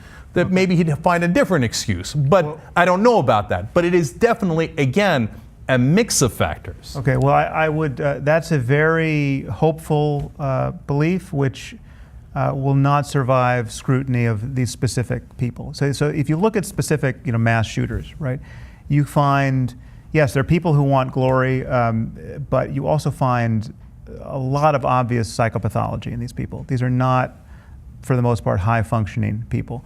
And many of them are depressed. Many of them are suicidal, and they're just going to go out in a blaze of glory.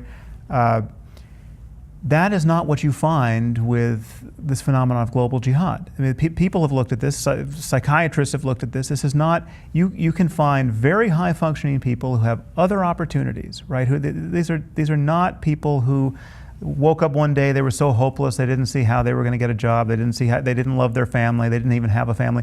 You can find people who have families, who have good kids, who are veterinarians or neurologists or engineers, who decide to blow themselves up or to attempt to do it waging jihad. So now I'm not qualified to get into Robert Pape's analysis I am. I can talk about Pape. Of suicide bombers and terrorism and what drives them. Obviously, you know that he presents, at the very least, a very solid case, right? You might disagree with it. It's not. So I'll tell you why it's not solid.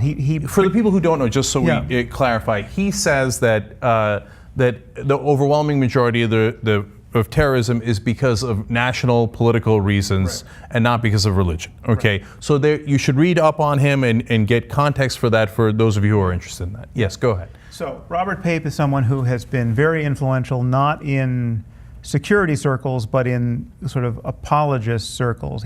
People love the punchline, which is, this has nothing to do with religion. And this is the thing I keep running into, that people either don't believe or they don't want to believe that anyone ever really believes what they say they believe here. So that no one really thinks they're going to get virgins. No one's really expecting to get to paradise. No one, when the jihadist says we love death more than the infidel loves life, that's just propaganda, right? And no amount of people blowing themselves up will convince the average secular liberal that these people really mean what they say. Now, Robert Pape has done an analysis of suicide bombing, and he's argued that, as you say, it's the result of nationalists and political and nationalist concerns, and it's a tactic used against democracies to get them occupying democracies to get the hell out of town, right? And it's a very effective one because people don't like being blown up.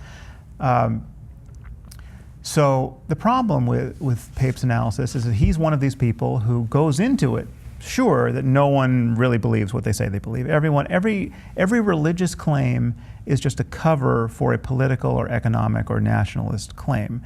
And here the game is rigged. If you're always going to look behind someone's religious claim to find the political claim or the economic claim or the psychopathological claim, as you just did, you'll never stop at the religious claim. You'll always look for something deeper. But no one ever does the opposite. No one ever finds someone who's making a very strong political claim for their motives, and then looks for the religious claim beneath it. So if my neighbor, goes and kills someone, and he's asked why he did it, and he says, well, listen, I wanted his stuff. I saw his great car and all his stereo equipment. I wanted it. I didn't want to leave a living witness, right? So I just did it, right? No one's gonna doubt his motive. He said something perfectly sensible, right? So this was a straightforward claim of a murderous intent, right? And it made sense. Or if someone blows himself up or does something outrageous, or attempts to blow himself up, and you ask why, and he says, well, I was just so hopeless. They had stolen my family's land. I saw no way out. I saw no way forward. I had nothing to live for. I just was filled with hatred for these people who had mistreated me and my family this way. So I behaved this way, right? No one is going to look at that and say, oh, no, that can't be the reason why he did that. There's no way. Why would you? But when someone says, I wanted to get into paradise, right? I want the 72 virgins. I believe all this stuff. Someone like Robert Pape says, that's never the reason. And what he does is he defines as nationalist agenda. So someone, like Al-Qaeda's goals, according to Pape, are nationalistic, because Al-Qaeda talks about wanting to get the infidels off the Arabian Peninsula. He views that as nationalism. That only by the most cockamamie definition of nationalism can you describe Al-Qaeda as prosecuting a nationalist agenda. But Sam, everything is through the filter of theology here. I'm not in that camp. So I'm in the camp. But that's Pape. No, but I'm in the camp of, as I've now said like probably 7 times, it's a mixture. So if Robert Pape or anybody says religion has no factor to play, that's crazy. Okay, yes, but if you say that religion is the only or predominant reason, and that's where we should end the analysis, I also don't agree. Okay, there are situations where, but for religion, you cannot imagine this person doing what he just did. Yeah, and we have a disagreement there. Okay, well, but. I can't imagine it. I could imagine it for nationalistic reasons, but psychological but then there are reasons, depending on the situations person and depending on the circumstances. Okay, but there are circumstances where a person has not been oppressed by anyone. He has no rational terrestrial grievance. Same with the guys who did Columbine. They weren't oppressed by anyone. They were perfectly middle class. But we can explain they lived in their good behavior. families. These guys had obvious mental problems, right? So Jared Loughner. That's what people are really object to that, because whenever it's a non-Muslim, they have mental problems. When it's a Muslim, well, they don't have mental problems just because of Islam. Okay, there are Muslims who have mental problems, sure, right? Right. But there are clear cases. I mean, the burden is on you to explain how this behavior is so contagious, right? How are all these people leaving normal lives, right? And going, let's just take the local case of going to fight for ISIS. All these people, though. No, thousands of people in 100 countries, many thousands of people. But out of 1.6 billion people, I mean, how many, we've had about, at most, a dozen people from the U.S. leave, including a couple of girls today was in the news. But it's many thousands, many thousands from the free world. Right? Okay, now, yeah, that's easily explainable. It's a tiny, tiny fraction, Sam. And yes, they feel that the Palestinians are being oppressed. They feel that the Holy Land is occupied. They have all these different reasons for it. Okay, so now let me go. I've been dying to go to the viewers' questions, and you guys have had great questions. This is an appropriate one for this. So let me ask you Yvonne Guzman's question. He says, Sam Harris usually, there's an email that he wrote, uses testimonies of Muslim terrorists, as you were doing here, where they claim that religion is the reason for their acts to ridicule those who say that religion is not the only explanatory variable for this behavior. Okay? He says, very often Harris says that we have no reason to believe that religion is not the main motivation for terrorism if the same terrorists say it is, just as we were talking about here. He says, my question for Sam Harris is, if it is his opinion as a neuroscientist that human beings always know the deepest motivation behind each one of their actions. No, it's not, and that's a very good question. Clearly, we can be wrong about our motivations, right? But when there are certain cases where it's more or less reasonable to suspect somebody is wrong, and so that we can set up an experiment where you are going to be manipulated by subliminal, priming, where you're going to think you did something for reasons where we know that the thing that tipped the balance is something you're just not aware of, right? So I give you a list of words, all of which have something to do with the ocean, ocean and seashore and shell and beach, and you look at these words, and then I say, name a laundry detergent, and you're going to think Tide, or you're very likely to think Tide, you're not going to think whatever the other one you could have thought of. So, and you're not going to know, we could set it up in such a way that you're not going to know that that's why you thought of Tide, right? But when you're talking about a massive commitment of time and energy, when you're talking about explicitly represented linguistic beliefs, right, where these are conversations people have, these are books people read, these are things they espouse, and you're talking, and it's all is logically coherent given the beliefs, right? And it's highly illogical given the absence of the beliefs. Then simply asking people why they did something is usually the best way of getting information about why they're behaving the way they did. So it's like, why did so? So I'm 50-50 on that too. But I don't often think that that's the case. But let me just sometimes add, it is. No, but so it's like why? Whatever, But Sam, we have to at least be fair about that, right? So if you say it is often the reason why people do things, so then you have to say when Hitler says, "I did the Lord's work in killing the Jews," right, you have to take him at his word. He did it because of Christianity. But actually, I wouldn't though. Even I'm using that as an analogy, and I don't think that's fair. It's a bad analogy. I can give you an analogy where it's crystal clear for Christians. That's just not one of them. There are Christians who do absolutely outrageous. If you roll back the clock to the Middle Ages, where they're burning heretics alive, right?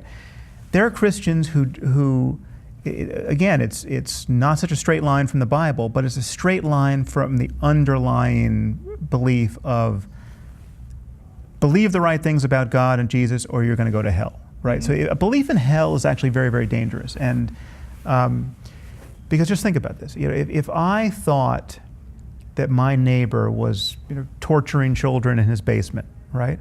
I would call the cops immediately, and if the cops wouldn't show up, I would kick down his door myself, right? I mean, I would be highly motivated to stop him. Now, just imagine believing that it's possible for my neighbor to espouse such a dangerous system of ideas, a heresy, that he will lead his children, and potentially he'll lead my children, to suffer in hell for eternity, right? Imagine really believing that. Well, then all of a sudden, the state, it's impossible to keep your religious beliefs private. Then your neighbor across the street is more dangerous than the guy who's just torturing kids in his basement. This guy is spreading ideas that could lead to eternal damnation. Now, okay, look, I've got to address two parts. Medieval Christianity was populated by many, many people who believed that.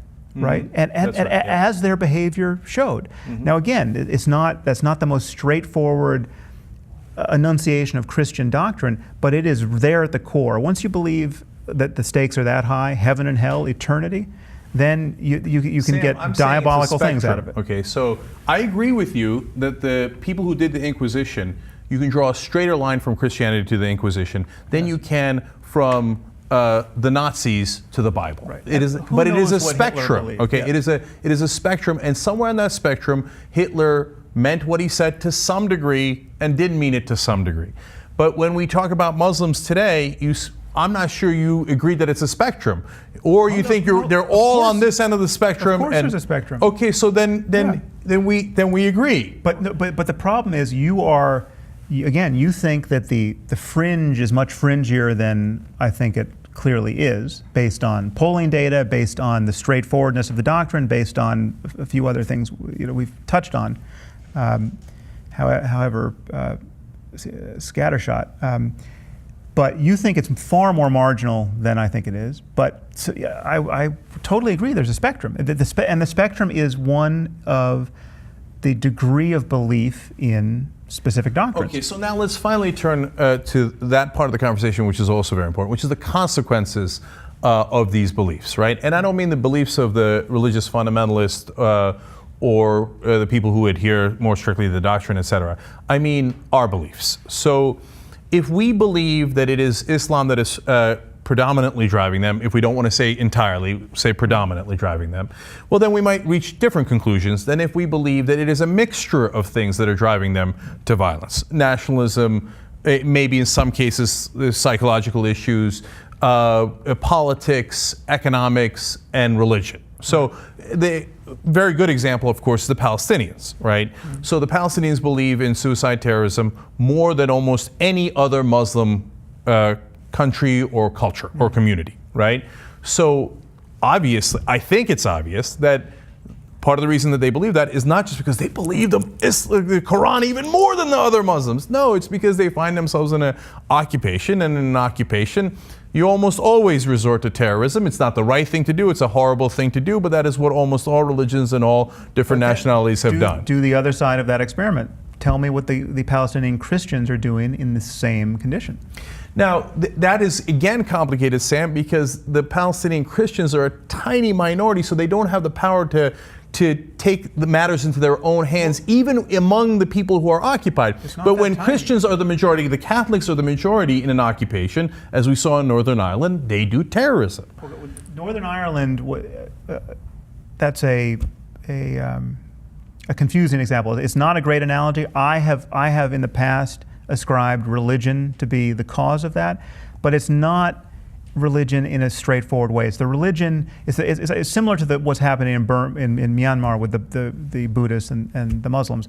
It is the tribalism based on religious identity. It's not the clear expression of doctrine. They were not fighting over the transubstantiation of the communion host in Northern Ireland, right? Mm-hmm. So that the doctrinal differences between Protestants and Catholics was not the problem.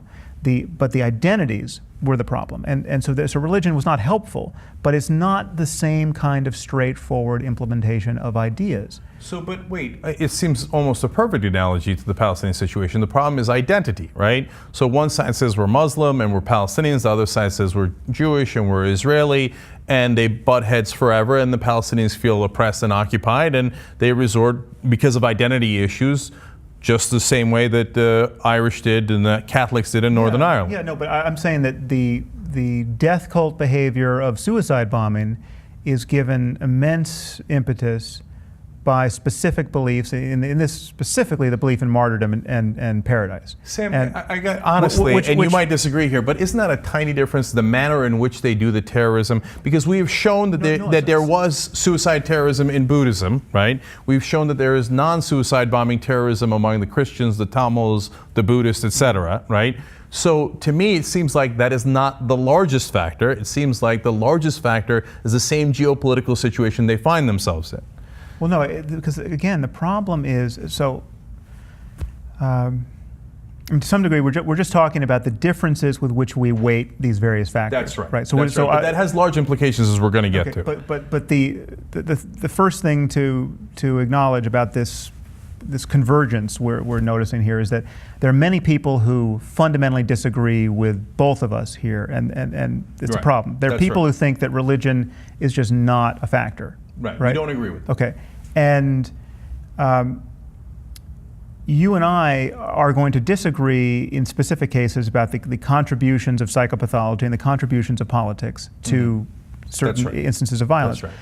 Now, one, I think, great blind spot of liberalism, and I think you're certainly going to be blinded by this more than I feel I am, is the default assumption that people everywhere want the same things, basically, and they would be disposed to behave the same ways, with or without religion. Violent people are going to be violent, peaceful people are going to be peaceful, irrespective of their religions. And when you see people, a certain group of people, behaving really badly, they must have some good, easily understood reason for this. And therefore, most of the enemies we have, probably all of the enemies we have in the world, are enemies we've made. We based on our own missteps in foreign policy, we based on the history of colonialism, have made these enemies. And we whack the hornet's nest, and now we're reaping the results. That is, in certain cases, true, but as a general matter, not true with respect to this phenomenon of global jihad, and that is a big difference, but a big difference in terms of the ultimate lesson so from that's this another conversation. place where we disagree, because I think whacking the hornet's nest is clearly a bigger factor than religion, even in the extreme example of ISIS. Because if we hadn't whacked the hornet's nest, we almost certainly would not have had ISIS. So we can talk about that. It's not. That's a very, as I said in one of my blog posts. If the lesson is, don't depose somebody like Saddam Hussein because worse things are going to happen, that says almost nothing about us. It says something very depressing about the state of the Muslim world. There are different ways that you attack a problem. And so Saddam Hussein was a problem. This doesn't mean that he should stay there forever, but there are different ways to address that. Now, if we had not overturned the apple cart and we had done things like the Libyan action, which I was in favor of, okay, and that was the first thing that had happened. Arab Spring happens, Egypt goes to kind of democracy, which then backtracks partly because of all the things that are swirling around, Tunisia, etc. And then we get to Gaddafi and we depose him in the way that we did. That actually could have been controlled and it could have been contained, and maybe we would have led to a road down democracy because it was more organically driven by the Libyan people. But when you go in and you just knock Saddam Hussein out and you go, okay, we have no plans, Sunnis and Shias, have at it, right? Then you're going to create ISIS and you're going to create things worse than Al-Qaeda. So that is what I talk about when I talk about the spectrum, the mix, and why politics oftentimes is more important than that mix. So now let's go to the practical implications of what people are worried about your beliefs, right? So now, again, with all the papers, I want to give credit to the person who asked it, but I'm sorry, I can't find the exact paper there. But one of the people that emailed in asked, so look, you say that it's not Muslims, but it's the doctrine of Islam. But when you talk about profiling, one of the things that people criticize you for, right? Well, then if it's not a race, then how can you profile? And I thought that was an interesting question and one that I hadn't thought of. So I know that you throw yourself into that mix as a person who looks nominally Middle Eastern, maybe kind of. It's okay, I get that part. It's not that I look Middle Eastern, it's just that you can't obviously rule me out as someone who could not possibly be a jihadist. Right. Now, let me just talk about the basis for that. No, Islam is not a race, right? But so then how do you do profile? We've all been, so I've spent a lot of time thinking about security and violence and the logic of violence, the ethics of violence, and it's also just true that we have some very serviceable intuitions about who is likely to be an aggressor in any circumstance. You're standing on an elevator and somebody gets on, do you have to worry about this person or not on the topic of violence? We have good intuitions about these things, and we shouldn't, based on a politically correct desire to appear fair, deny that humans have intuitions on this. And so if I'm standing at the TSA line at the airport, and I look around,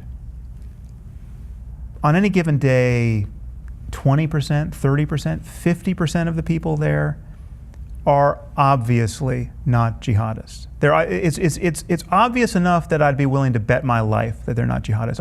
I can point to the woman who's 65 years old and just got back from Tucson, and she's got all her paraphernalia, all her kitsch, and she's talking to her husband, and they're in flip-flops, and I look at them, I hear their conversation, I get the whole gestalt, and somebody better trained than me could do a better job of this, right? Attention is wasted doing a pat down on these people. And now, let me just finish, because some people are going to think what I've just said is completely insane. Right. You have to search their bags because anyone can put anything in a bag, right? But we have $10 worth of attention, and we can spend it any way we want. And if you spend $1 on these people, you are losing $1. It's just a bandwidth problem. We don't have an infinite amount of scrutiny, right? And so my sense is that if people are going to die at some point, if there's another airplane incident, now again, I was talking about profiling specifically in airports. If another plane gets blown up by a suicide bomber, I think political correctness will be part of the problem. We will have paid attention to people who were obviously not worthy of another moment's scrutiny. I've been in an airport where I saw a toddler from a family who everyone in this room would bet their life that this is not a family of jihadists, based on lots of micro cues, right, and based on some just statistical assumptions that were reasonable to make. And yet I see a TSA officer take this screaming little girl aside who's terrified to search her shoes. This is something that Richard Reed did to us till the end of time, right? Yep. Just talking about on the show today how much I despise him. What I advocated in that piece on profiling is what I called anti-profiling, not profiling Muslims, not profiling Middle Eastern people, or not racial profiling, but acknowledging that we know what we're looking for. We're looking for jihadists. We're looking for people who have a certain construal of Islam and are willing to die and want to die this way.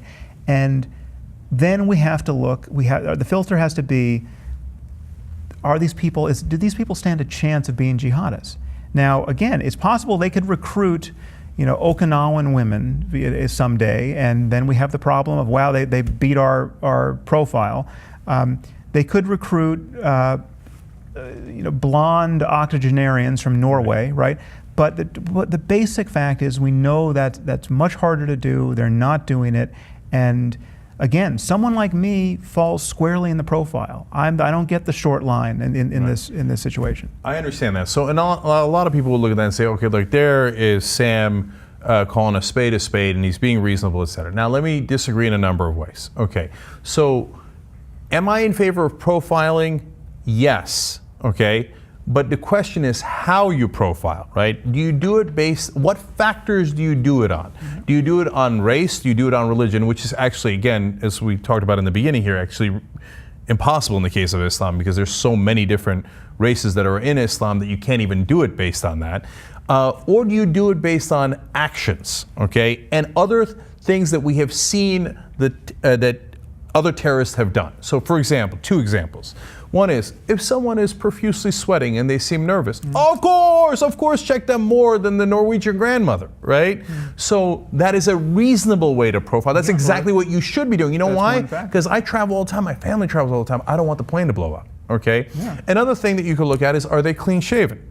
So you and I should get profiled more than people who are not clean shaven, in my opinion, okay? Because on 9/11, they made sure to shave before they went in so they wouldn't arouse suspicion. Now, that might be wrong, right or wrong as a factor, but I get that could be a factor, right? But so if you're doing it based on specific actions, perfectly sensible. But if you do it based on religion, 1, it's not doable. 2, if you do it based on race, it gets my second objection. Even if you were right, which I do not agree to, okay, that is a good determinative factor.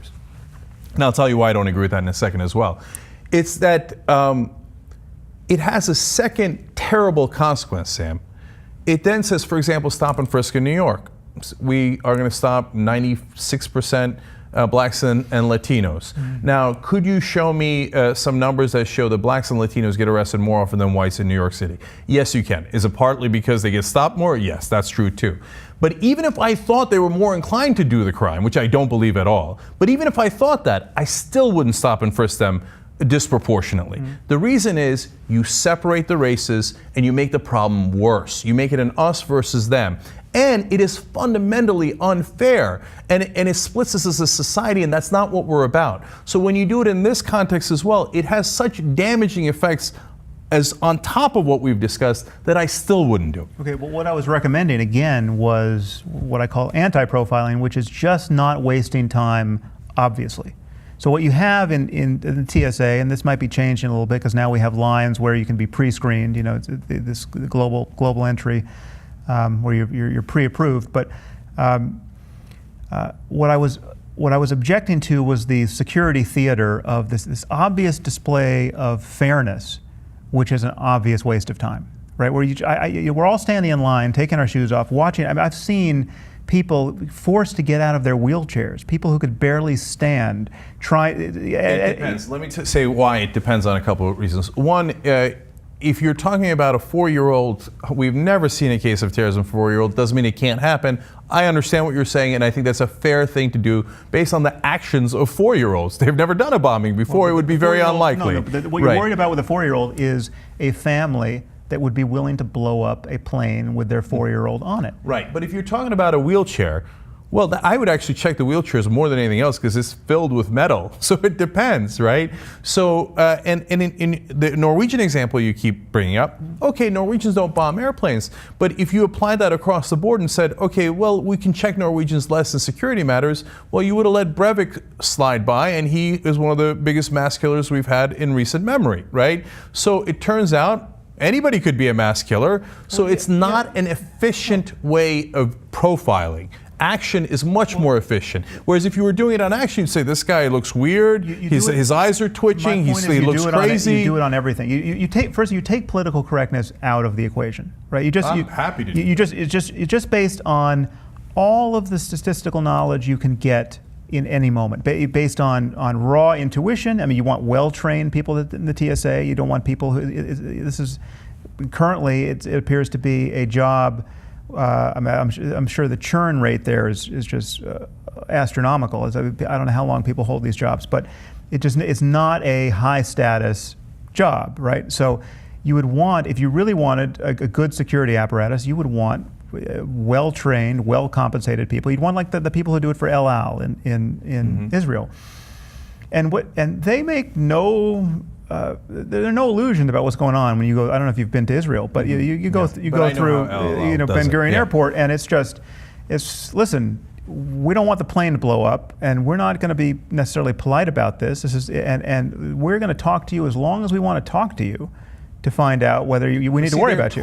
The reason they're talking is because they want to see if they can see cues and clues. Yes, that I have no problem with. In fact, I've talked about how LL does it on the show before, okay, but and it's based on action. No, it's not just based on. I mean, that is a PC myth that is just based on action. It's based on everything. It's based on whether you've been to Pakistan. It's based on your passport, your nationality, absolutely your religion, the look in your eye, everything. It's based on whatever a well-trained person can get off of you in the split second or the hour it takes to vet you. So Sam, when you combine the things we've been talking about, one of the issues, and I want to move on to the other stuff which is even more dangerous, and we're at some point going to run out of patience, you and I and the audience, etc.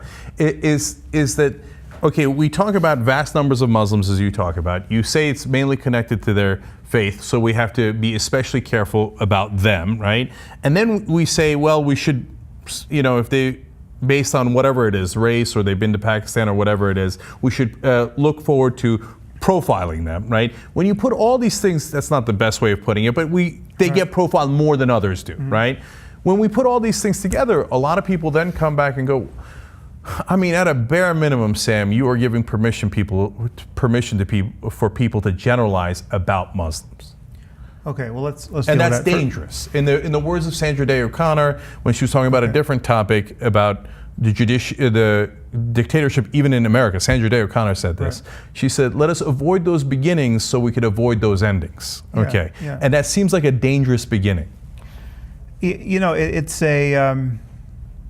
Well, it depends on how it would be implemented, right? So it's a dangerous beginning if there's some grotesque apparatus that causes anyone who sort of looks Middle Eastern to suffer a 4-hour ordeal at the airport where white guys just breeze on through, right? It's unfair, it's inflammatory, it's not, the thing that we should want, and the thing that all Muslims, frankly, should want, is the thing that would be totally rational and would dial down the risk of this kind of terrorism on airplanes to the lowest practical level. So presumably 99.9% of Muslims getting on airplanes don't want to be blown up by a jihadist, right? Of course. And presumably an honest person of whatever faith will admit that the next person who blows up an airplane is more likely to be Muslim than Amish or Methodist or Mormon, and the list goes on. It's not that no one else could do it. It's not that a Breivik couldn't do it. But to your $10 example, we only have $10. If I'm checking all the Muslims, I'm wasting so much of that because we agree that 99.9% of them are not going to do it. So what we're looking for is the shifty dude who is acting like he might bomb the plane. Yeah. If we spend our $10 on that guy, it's going to be much better spent. Oh, no, of course we spend the $10. We pay attention to behavior, absolutely. So let's put behavior at the top of the list, right? Mm-hmm. Behavior is the most important thing. The guy who looks like a maniac who's about to die, right? That's whatever that looks like, Richard right? Reed. That's we want to pay Looks like attention to that Richard guy. Yeah, well, Richard Reed was he looked that was a great mugshot, if nothing else. But so I'm saying all the information has to anything that is valid information. And I'm saying the reason use you shouldn't put religion or race among those factors is because it leads to other dangerous things. So let's get to that part of the conversation. Right. So when you say, hey, you know what? Maybe there are circumstances under which we can do torture, right? And we've already set the table with all these things we can do to Muslims, like profiling maybe, and that's a factor. It's not the only factor, it's a factor, et cetera, right? That's not a fair summary. It's not, everything I've said about profiling applies to me, right? I'm not a Muslim. So if I whatever profile, and again, I don't know the details of how to implement this. You do say, I mean, let's be honest, we should do it more to people who look Muslim. No, anyone who could, we should not pay attention to people, we should pay less attention to people who couldn't conceively be Muslim. But also, right? By definition, more attention to people who could conceivably look Muslim. Yes. And I put myself squarely in that category. So I don't think you're. I know that. I get that. So I'm not saying you're biased in that regard. I'm just saying it's a bad idea. What did John? Okay. But what did John Walker Lindh look like? What does Adam Gadon, the American Al Qaeda guy, look like?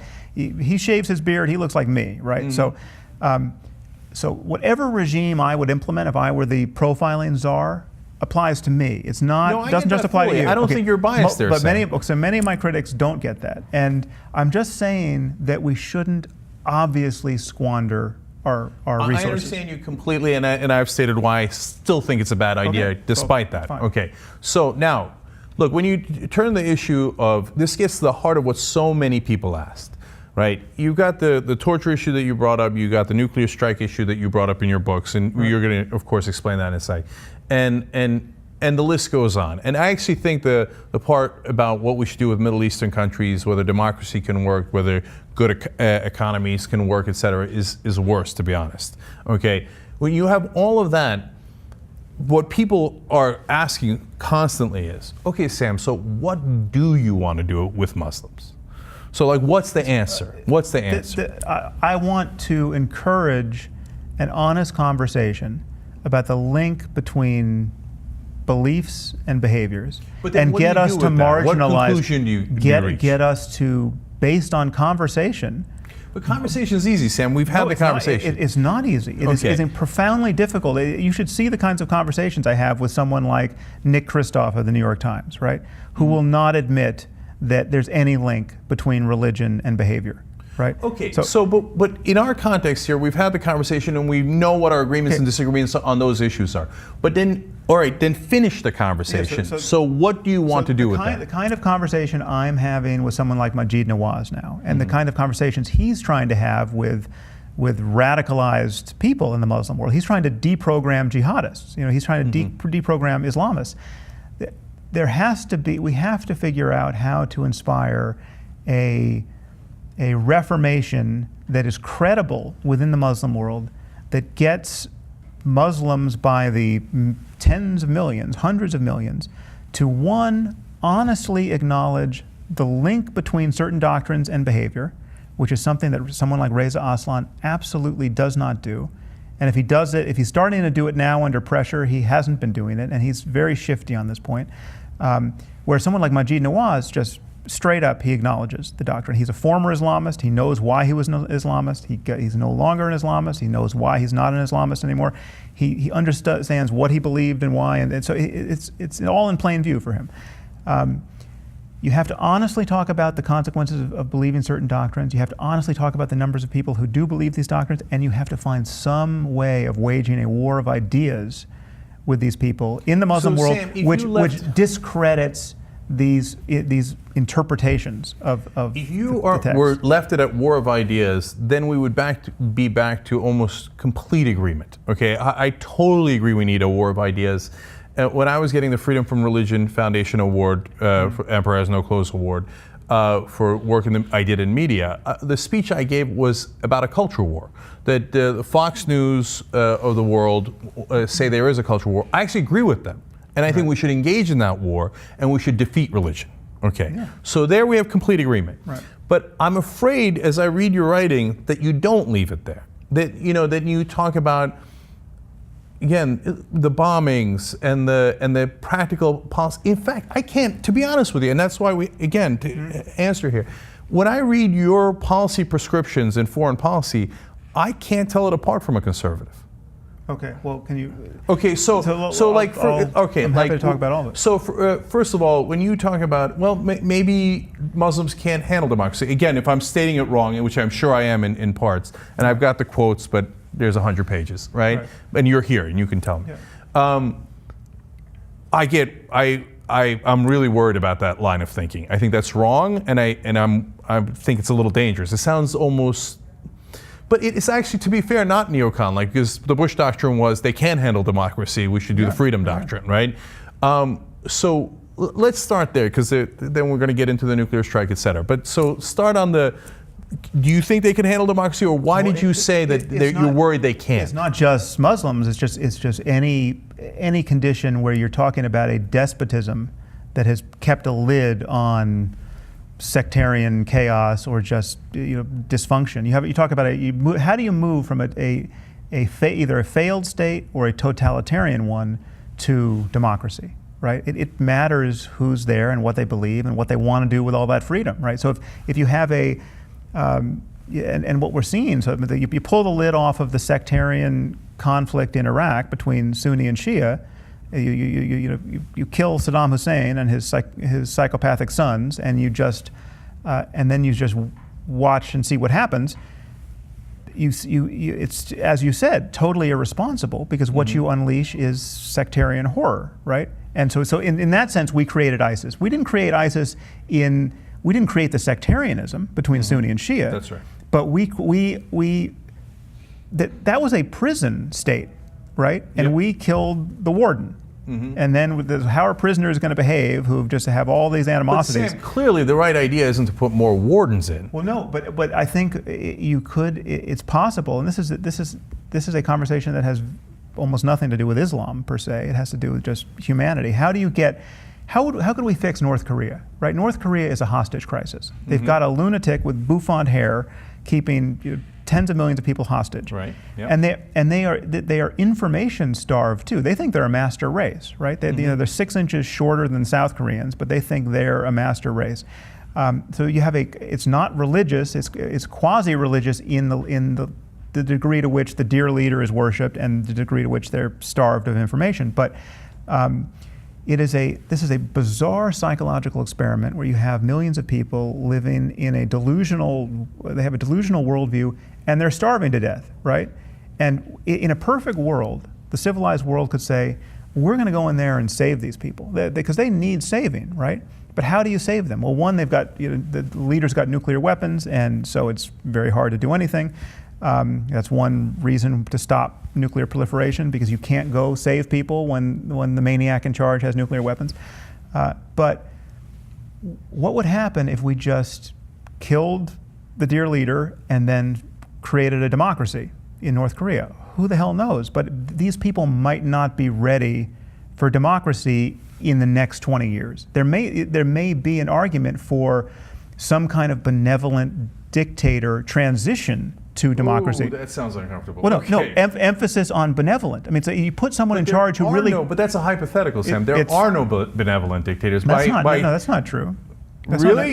You want to take that chance? Not in principle. It's not true. There's no benevolent dictators. They're not many historically. But the question is, if we had a truly benevolent project, I think that most of the world feels, apart from how scary the leaders of North Korea have been, most of the world feels just bad for the North Koreans, right? If we could, we would help these people. The question is how to help them. And I mean, you're talking about a generation of people who do not have. I mean, not only do they not have the institutions that would allow for a democracy, who knows what they believe about the nature of reality. So Sam, a couple of things there. Number one, I would never say that the North Koreans or the Muslims in any particular country are not capable of democracy. Of course they are, right? Now you're saying, I think you're saying is, I hope you're saying, of course they are, but they might need a 20-year transition. Sure, yes. Okay, yeah. All right. So that's better than some interpretations of what you're saying. Yes. Okay. Now, but even in that 20 years, that creates two different problems. One, I don't think it's true because, for example, Ataturk in Turkey took the caliphate, crushed it, and said, we now have a democracy, and we did. Now, it's not all roses. Yeah, it's not all, but he was also a bit of a dictator. I mean, Now, but he had those tendencies, and he took some of those actions, but he did transition it to democracy, yes, right? Okay. And he did it over a very short period of time. So it's not like it can't be done, and it's not like it can't be done with Muslims, and it's not like it can't be done with the people who led the Muslim world. So obviously it can be done. It can be done, it has to be done, but if you look at what's the fruits of the Arab Spring are at best ambiguous at this point, and probably more horrible than that. So then how do we do it? So the Arab Spring is incredibly messy, and I agree with you that however you do any transition, you have to be inordinately careful. But when you say benevolent dictator, I go, no way, right? Because I don't even know what that means. What does that mean? Like, how would we do it in the real world? Cockamamie thesis. I mean, there are political scientists who look at the transition from dictatorship to democracy or failed state to democracy and see it as a problem that is difficult to solve. It's not just a matter of just dyeing everybody's finger purple and saying you voted. I mean, you need the institutions. You need this is hard to do, and we obviously haven't figured out how to do this. My point, and again, this is not something I spent any significant time writing about. I think this is a footnote in The End of Faith, and I think it's been a very long time since I've thought about this, but I think it was due to something Robert Kaplan, the war journalist, said about on this topic. But yes, the transition to democracy is, of course, Muslims are just human beings. Yeah, the next generation of Muslims in every Muslim society. The Muslims who are now 18 months old, right, are not Muslims, right? They don't follow the doctrine of Islam, right? They're just human beings, right? I want to reach those people as much as you do, and I consider them to be as valuable as any other group of 18-month-olds on Earth. And they're capable of democracy, they're capable of physics, they're capable of all the beauty of the 21st century. Let's give it to them, you know, and let's figure out how to intrude into their lives with ideas in such a way so as to get them to recognize that we. Again, I 100% agree. Okay, but on the issue, but the dictator thing is important, Sam, because it's real, right? So we actually did that experiment. What we did was we put in dictators in Iraq and Libya and all these different places, and we left them in power for a period of transition. And what happened was Islamic militancy got worse, not better, right? So ideas matter, as you would say, right? So I think that's the wrong idea and the wrong direction to go in. And plus it has the other problem that it creates an aura, again, the context of your work, where people think, okay, well, now we got the generals, allows people to generalize, yada, yada. And now we're talking about dictators over Muslim world. Do you see it? Do you see like where they go, whoa, I'm that not recommending really... No, I'm just saying I'm observing what everyone else observed about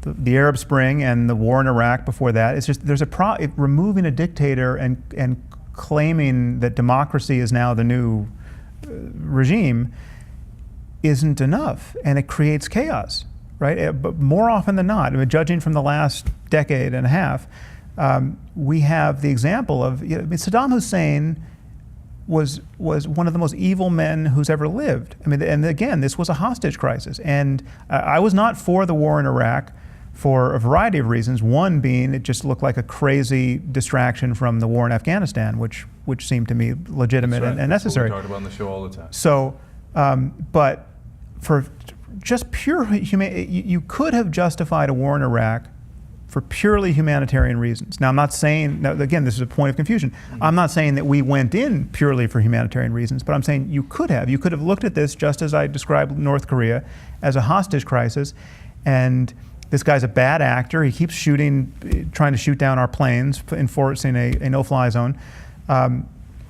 You could have, the civilized world could have said, we're going to remove this guy, and just appealed to all of the Iraqis on the ground to just watch us do it, right? Don't fight us. We're gonna take, the Wicked Witch of the West is going to be dead in a fortnight. That could have been a completely benevolent thing to do. But again, here is where we have to be honest about the role that Islam plays in making this unworkable. That was just the sheer fact of infidels doing it was a sacrilege to a significant percentage of the Muslim world. You had Muslims who on Wednesday hated Saddam Hussein as an insufficiently Muslim tyrant, who on Thursday were behind him because he was being attacked by infidels, right? No, but Sam, I disagree with that analysis, and I'll tell you why. Because we liberated, okay, and it's got its own problems, etc., but roughly so, Bosnia, Kosovo, right? Yeah. We did that. They were Muslim. We helped them, and we were not perceived as infidels. We were not perceived as hostile. We were perceived as enormously friendly to the Muslims. We did not invade Muslim land. That is different. We did not invade Muslim land, and we really don't get credit for that. I mean, the Muslim world doesn't give the West credit for the liberation. Certainly did, and the people in Kosovo did. And so my point there, Sam, is that it is not a universal Muslim reaction. It depends on the political context. Well, I'm not saying where it's universal. We actually helped the Bosnians and the people of Kosovo, we were thanked by those people, right? When we went to Iraq, and we have a long history of doing that for corporate reasons, for reasons of subjugation, etc., we were justifiably and correctly viewed with enormous skepticism. And they were roughly right. Yeah, no, I wouldn't disagree with that. But but yeah, I think you're downplaying the degree to which there is a. And again, this doesn't speak so much to specific doctrines. This speaks to tribal solidarity based on religion, more like what was happening in Northern Ireland. You have a reflexive solidarity, you have an in-group, out-group thinking where you have Muslims and people of all religions, but especially Muslims at this moment in history, siding with other Muslims just because they're Muslims, no matter how badly behaved they are. So that again goes to the heart of the issue, Sam, because part of the reason they're doing that is that in this particular time and political context, Muslims, rightly or wrongly, and I think it fairly rightly, they feel subjugated, right? And they feel humiliated. And so they desperately search for answers, as our ancestors did when they came up with religion. I don't know, it looks like there's holes in the sky. Let me try to figure it out, right? I'll make up a story about it. In the case of the Muslims now that feel humiliated by the West, they feel like, well, when were we big? When were we great?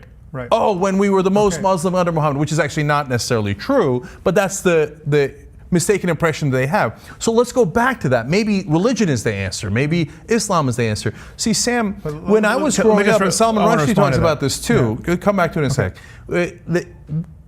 Islam was not, the number of Muslims in the world were not nearly as much fundamentalist. There was much smaller percentages. Pakistan was not as fundamentalist. India was not as, the Muslims in India were not as fundamentalist.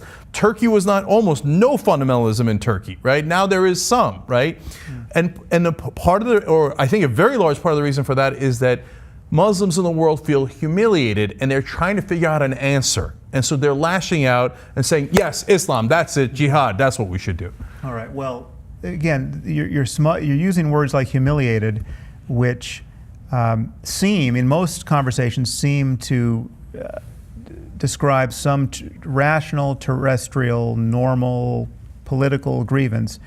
But I argue that all of this is being seen through the lens of religion. So the humiliation of the Muslim world is based to an extraordinary degree on the doctrinal expectations of Islam. I mean, Islam is supposed to be a triumphant religion. It is supposed to conquer the world. It was in the process of conquering the world. Muhammad was a conqueror. He didn't get crucified.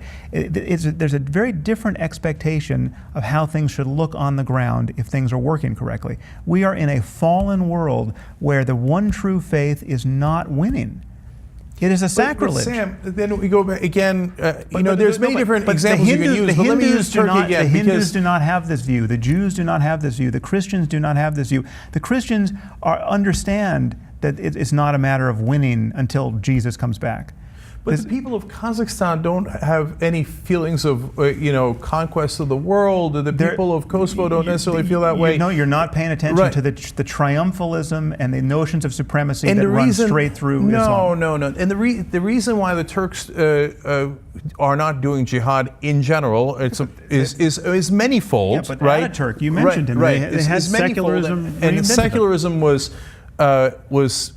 we were programmed to be secular in Turkey, literally by our education system. So that's an enormous part of it. But the other part of it is, and you see this in other countries as well, is that economically, Turkey's doing much better. It's among the top 20 economies in the world. So they don't need to, they don't feel humiliated. They don't need to do global jihad. They're doing fine. What about all these richer Gulf states that are exporting the ideas of global jihad everywhere all the time, and they're just pulling money out of the ground? So that's a combination of factors. So in Saudi Arabia, we know historically that the Al Saud dynasty had to strike a deal with the Wahhabis, right? And so they now, as part of that, I mean, you want to talk about a deal with the devil, right?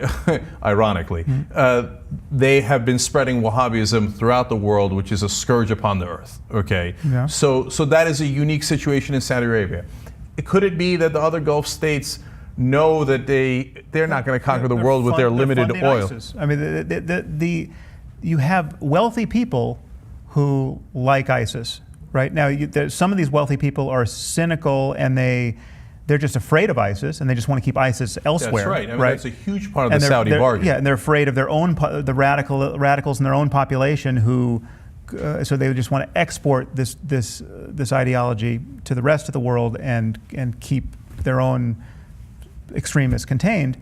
But it's just a fact that a commitment to jihad, a support for jihad, is uncoupled from economics, and it's uncoupled from education. As economics go up and education go up, a radicalism goes up. It's not the poorest of the poor who are the jihadists. It's the engineers who are the jihadists.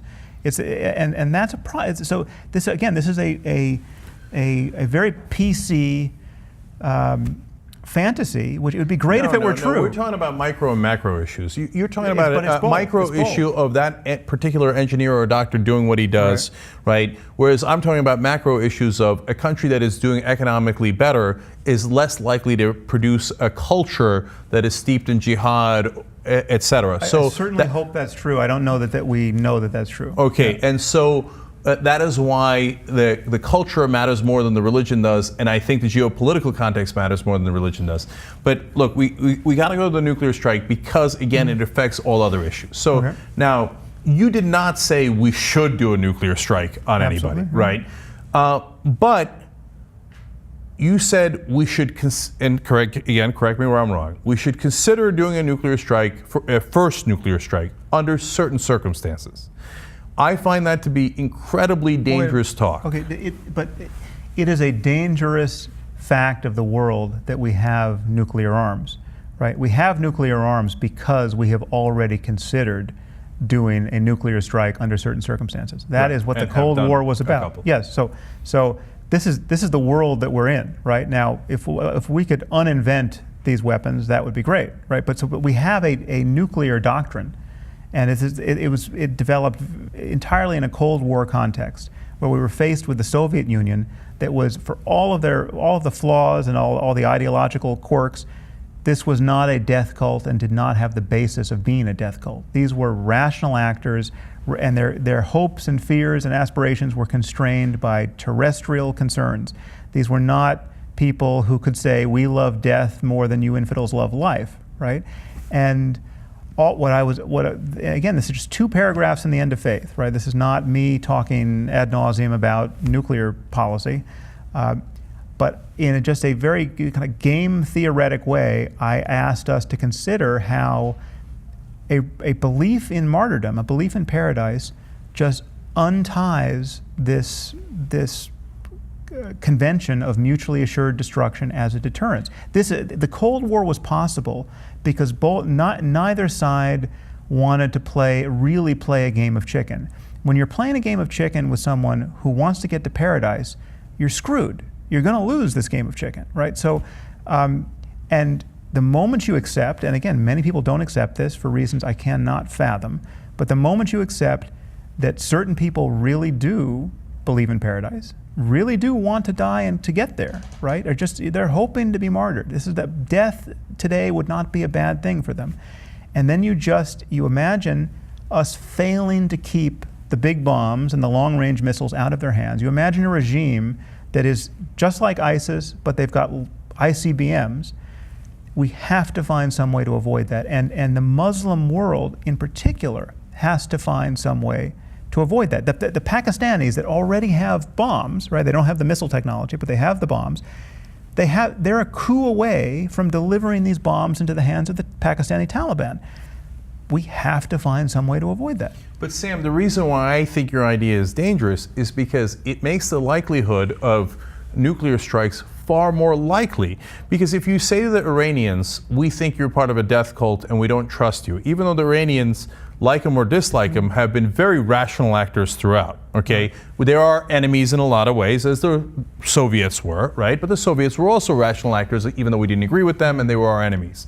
If you say to the Iranians, we're so afraid of your death cult or whatever we think your intentions are, that we might do a first strike on you, you make it far more likely for them to do a first strike on us. Well, or, I mean, that again, that's an interesting conversation from a game theoretic point of view.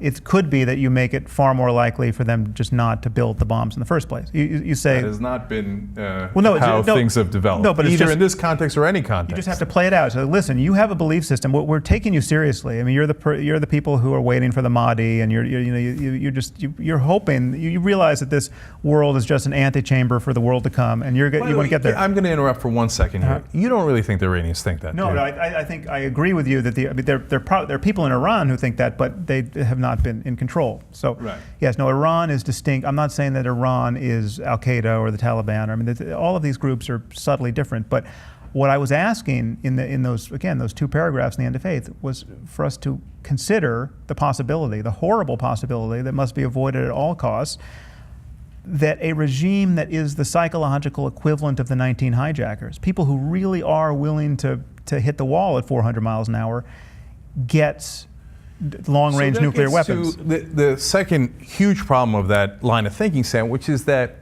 if you start going down that road of assumptions, well then we would do the unthinkable. So I'm afraid that what people they're going to take you seriously, right? You're doing it as a hypothetical, and you're doing it as a game theory, etc.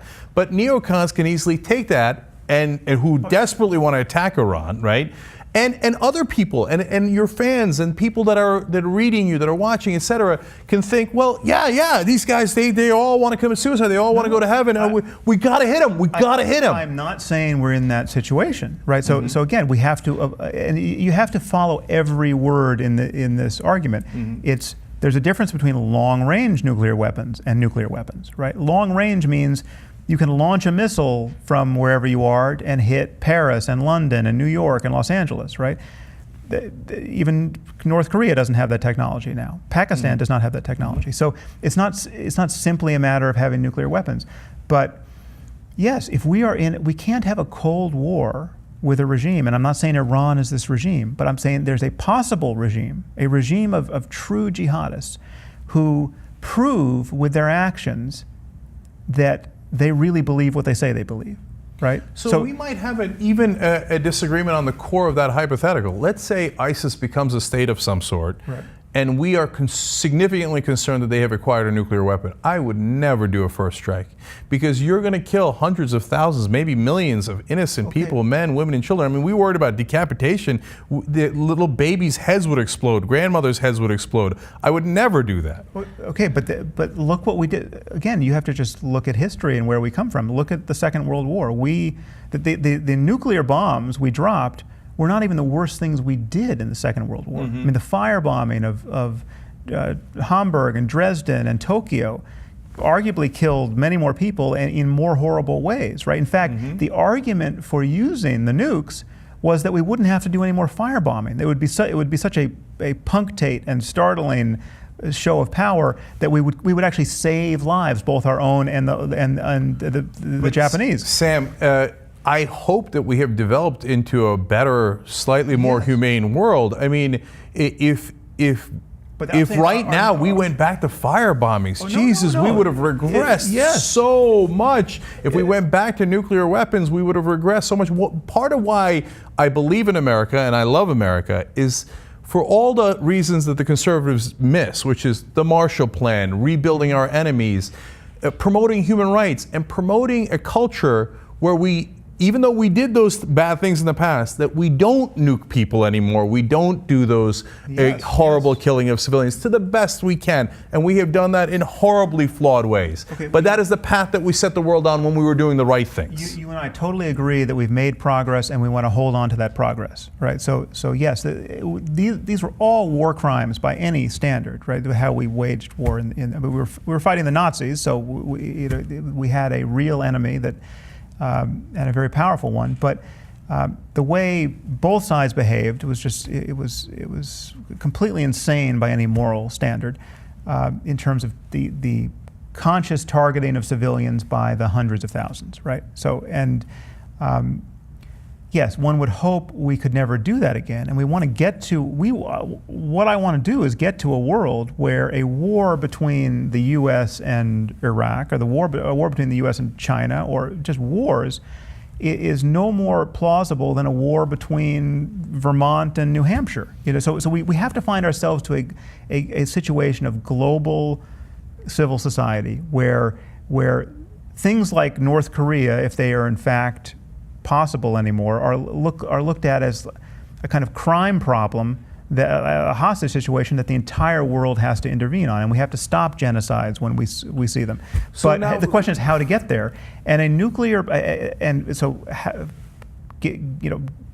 disarmament is something that we should absolutely attempt. But again, it's a difficult thing to do, given that the technology can't be uninvented, given that no, I'm not very liberal in that regard. I don't believe disarmament is possible. I hope I'm wrong, but I don't think it's possible. But if you don't believe it's possible, then there is a first strike policy implicit in the having of these weapons. No, there isn't. Not in it. Even if your policy is we don't have a first strike policy. I think there would be a good debate as to whether, let's say, a bad actor in Pakistan got a hold of a nuke and somehow delivered it to the U.S. and killed hundreds of thousands of Americans. I know that every president in the world would go ahead and do a retaliatory strike on Pakistan. I think there should be a good argument that you shouldn't, because it's not the people of Pakistan who did that. It's that bad actor. We should find him and kill the living hell out of him. Okay. So, but as a first strike, no, I would never contemplate that, because then you are doing what you are accusing them of wanting to possibly do. No, but let's say we had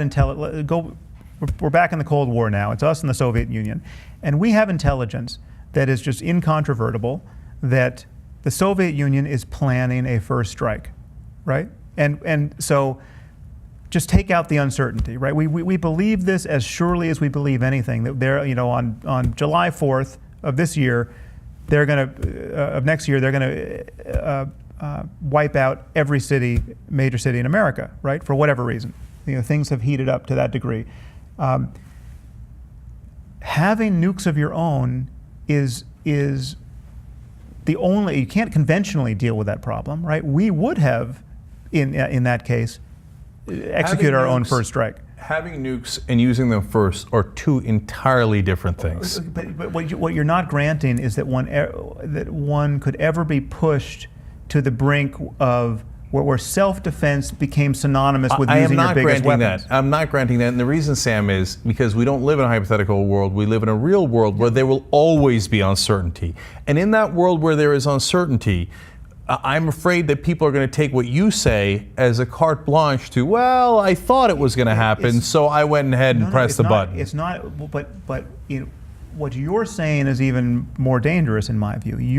What you're saying is, we don't have to think about how bad and scary things could get, given that this technology is in place. No, but I'm not saying that at all. I'm saying that there are certain people certain cultures, given their beliefs, given their stated beliefs, can't get these bombs. So that, I think it's a false choice. So what I would suggest is, yes, a war of ideas. Yes, oftentimes war of special forces to get particular bad guys. I think that we did the bin Laden thing almost exactly right.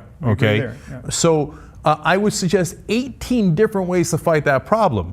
But I would not have on the table as one of the options, we kill millions of their innocent civilians before they do it to us. Okay, but all I'm because saying you live in a world of uncertainty. You can never make that assumption because that makes you as bad as them. In fact, it makes you worse because you did it first. No, because again, self-defense is a different. It goes back to what you said about the Marshall Plan.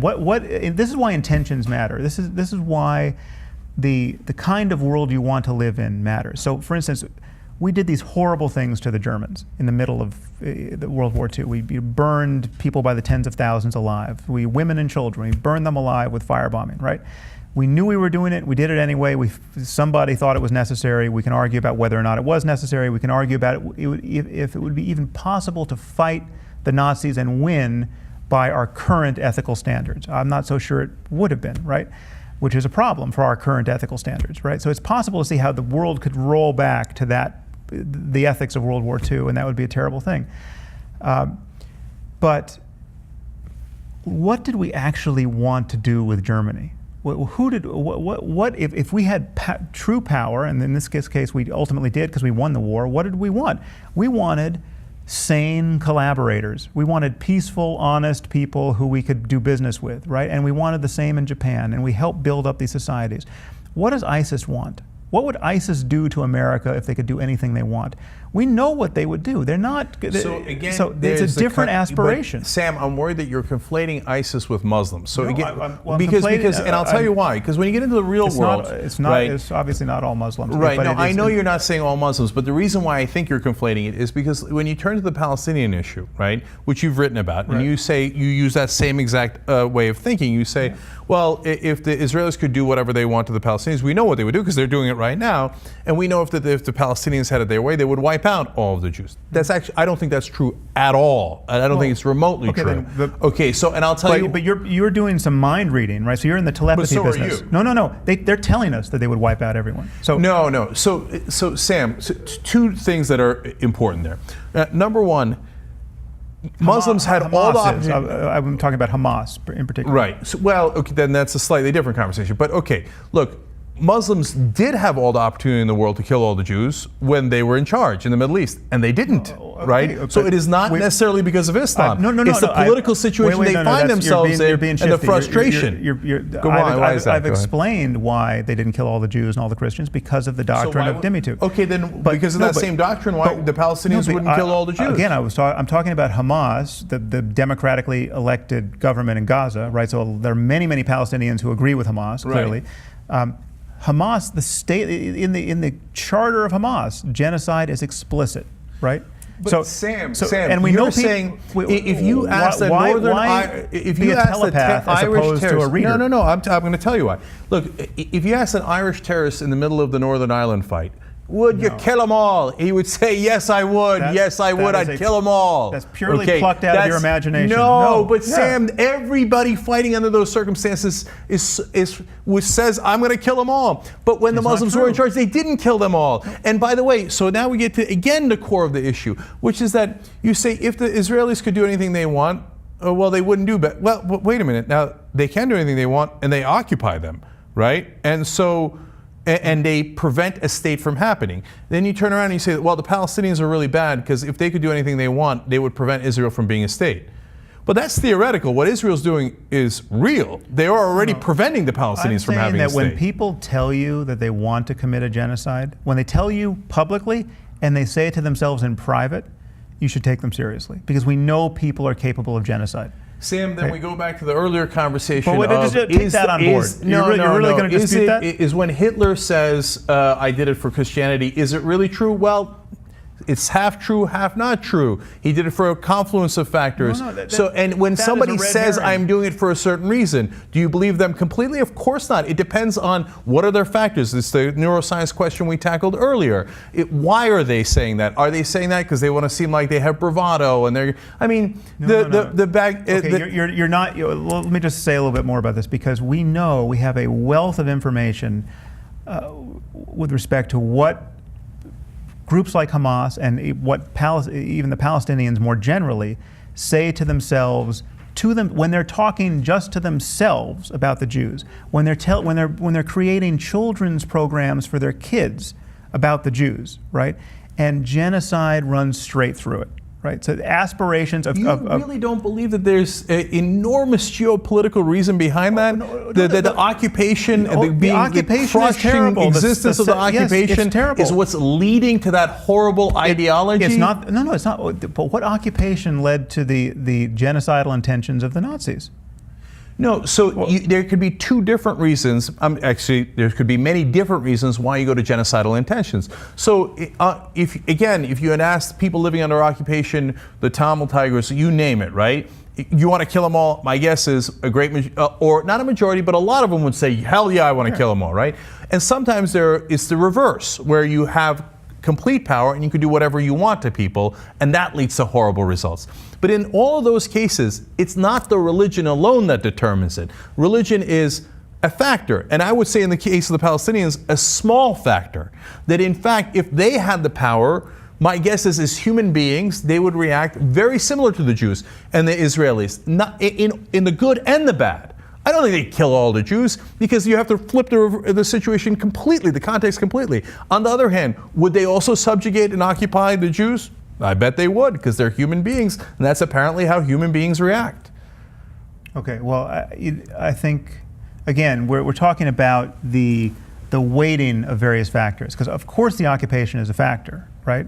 Now, the occupation is not a factor that explains most of the other instances of suicidal violence and theocratic violence we see in the Muslim world. The occupation of the Palestinian territories has nothing to do with the reasons why a Sunni in Pakistan is going to wake up tomorrow morning and sacrifice his life to kill a Shia wedding party. Yeah, no, right? Sam, I believe that we are way underestimating, and many people disagree with me, and you're of course free to disagree with me, but I think we are way underestimating the impact of the occupation for the whole Muslim world. That it is driving Sunni, the Pakistanis Sunni, to be more fundamentalist. No, but what's interesting and perhaps ironic is that it might be driving the Sunni and the Shia to be more fundamentalist. And in that fundamentalism, they then fight each other, which is not the only reason why they fight each other, but it makes that fight worse. But again, fundamentalism is only a problem if the fundamentals are a problem, right? So fundamentalist Jainism is nobody's problem. I know, but the fundamentals of Christianity is wrong, the fundamentals of Judaism is wrong. The reason they are not doing that at this particular time is because of the geopolitical circumstances they find themselves in. But look at America. We don't have suicide bombers. Why? We don't need them. We got F-1s. We got Christian fundamentalists. Submarines. We got aircraft carriers. We have Christian fundamentalists by the tens of millions in America. They have great socioeconomic conditions by comparison. Yep. They're waiting for the rapture. They're as crazy as all get out on specific issues. They will impede life-saving medical research based on crazy ideas. They will, in certain circumstances, I've granted you, their beliefs are, when you add nuclear weapons to them, as terrifying as you could want. I mean, if we had enough things happening in the world that seemed to be a confirmation of prophecy, who knows what an evangelical president could be capable of, right?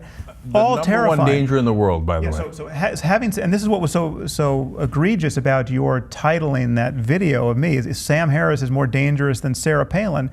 Sarah Palin in the White House was a truly terrifying circumstance. And I did more than most people to shine a light on what was scary about that circumstance. You know, I published articles just unpacking just how... based on C.J. Werleman's points there, which we changed the title on that because I thought you were generally right about it. But at the same time, his point was, look, if you believe in a first strike and you think that he's not nuanced enough in that position, we already had that conversation, then maybe you could be as dangerous as Sarah Palin thinks. It's not that I believe in a first strike. I believe that we are meandering into a circumstance that where even with the best of intentions, good people could see no alternative but to commit a horrendous crime, as good people have done again and again in the history of war with the technology available.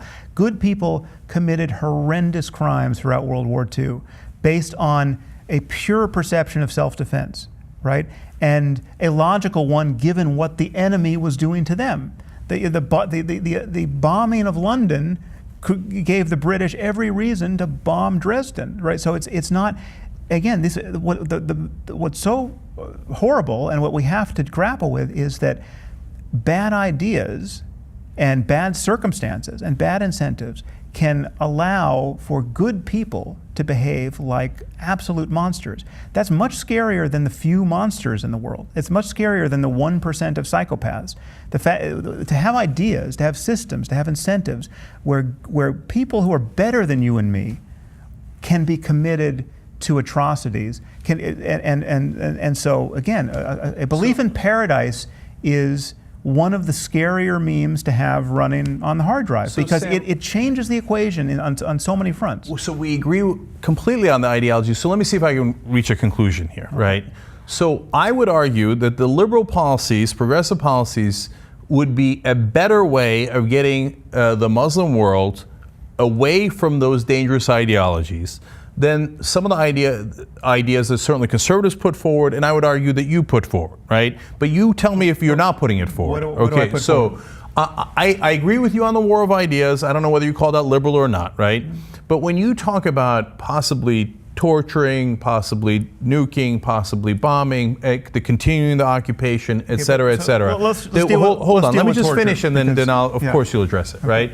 When you talk about those things, I fear that that is a militaristic approach that does not make the situation better, that in fact is counterproductive, that it creates an us versus them that drives the Muslim world more towards fundamentalism, and we get further away from our mutual goal.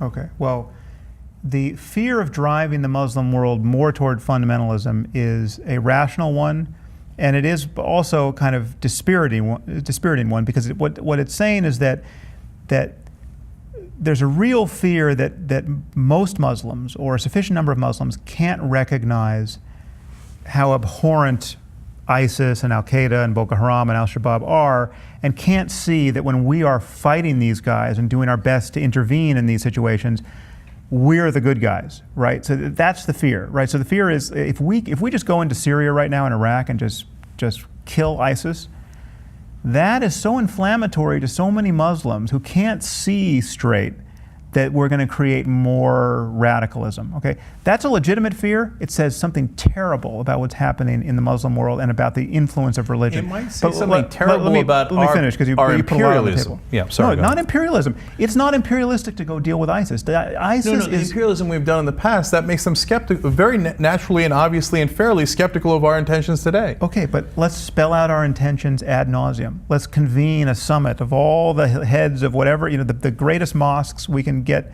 on board, and let's just spell it out. ISIS guys, there's a real problem. Should we deal with them, right? Now, it's still a rational concern that having infidels go into former Muslim lands and deal with people who claim to have started a caliphate, that's going to be so inflammatory that it's going to push many more people in the direction of radicalism. It's a reasonable concern. It says something bad about Islam, and it says something bad about the state of our world. Bad about us. It doesn't say anything bad about us. It said because but Sam, it says two bad things about us. One, we think that the correct option in how to deal with the Muslim world is a military option. Okay, let's be agnostic about that. But there are certain cases in which the only way to intrude is militarily. I would argue ISIS is one of them. Now, I actually think I'm beaten down enough by reality at this point as to think that, we actually can't really go in and save the Yazidis. We have to wait for the Muslims in the neighborhood to do it. It's so inflammatory to have Christian crusaders doing this that we need the Turks and the... I don't even think it's the Christian crusaders. I think that what people are skeptical about is you're going to come take our oil. We just want the oil, right? We couldn't buy this, but it's much more cost effective to spend trillions of dollars. They have a fair point there. It's not about us, the American people, getting the oil. It's about the oil contracts, and we are often driven by that because of donations to the political system. Yeah, I think so.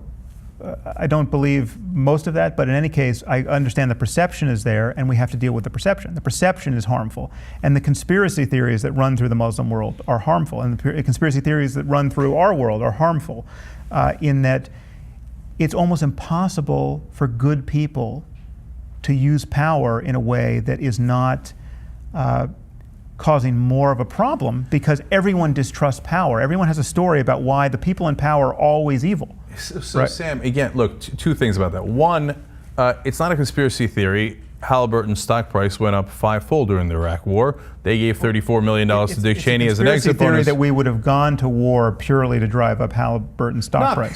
Not purely, but it would also be naive to think that that was not a factor, right? That the guy who got $34 million, I mean, you always talk about, just look at the plain face of it, right?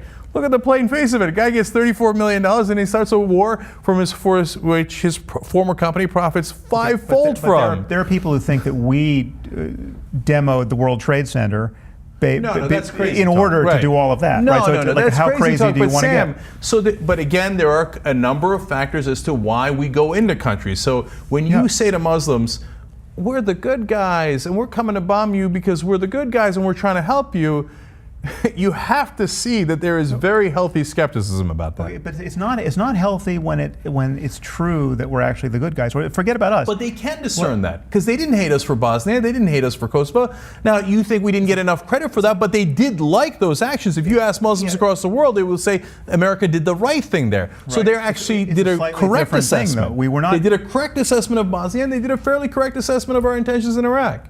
Well, yeah, it's not. I think it's a scary situation when we could not, for the best of intentions, try to stop a genocide without creating more of a problem that's going to give us future genocides. That's a scary status quo, which we have to fix. And a war of ideas is going to be the way to change that ultimately. Yeah. And so you mentioned special forces. I think yes, what we did, even though that was totally inflammatory with respect to Pakistan's view of us and their willingness to collaborate with us, so it was arguably harmful there. But one could wonder why we have to own any of this. Why couldn't all of this stuff be covert? You know, we deal with ISIS in a way that no one announces, right? Why does Obama have to say we're now going to deal with ISIS? Well, let's just deal with ISIS. That would be another way of doing it, and it might not necessarily create the same liabilities. We're going to go to the Middle East and say we're the good guys, trust us. We have to earn that trust. And I don't just mean we Americans. I mean the civilized world. 50 countries. America, the West, Israel, however you want to characterize it. But when we go to Iran and say let's do honest negotiations, but meanwhile I'm going to assassinate your nuclear scientists, and some of those scientists who aren't even working on the nuclear program, but I'm going to assassinate them in front of their kids' kindergarten.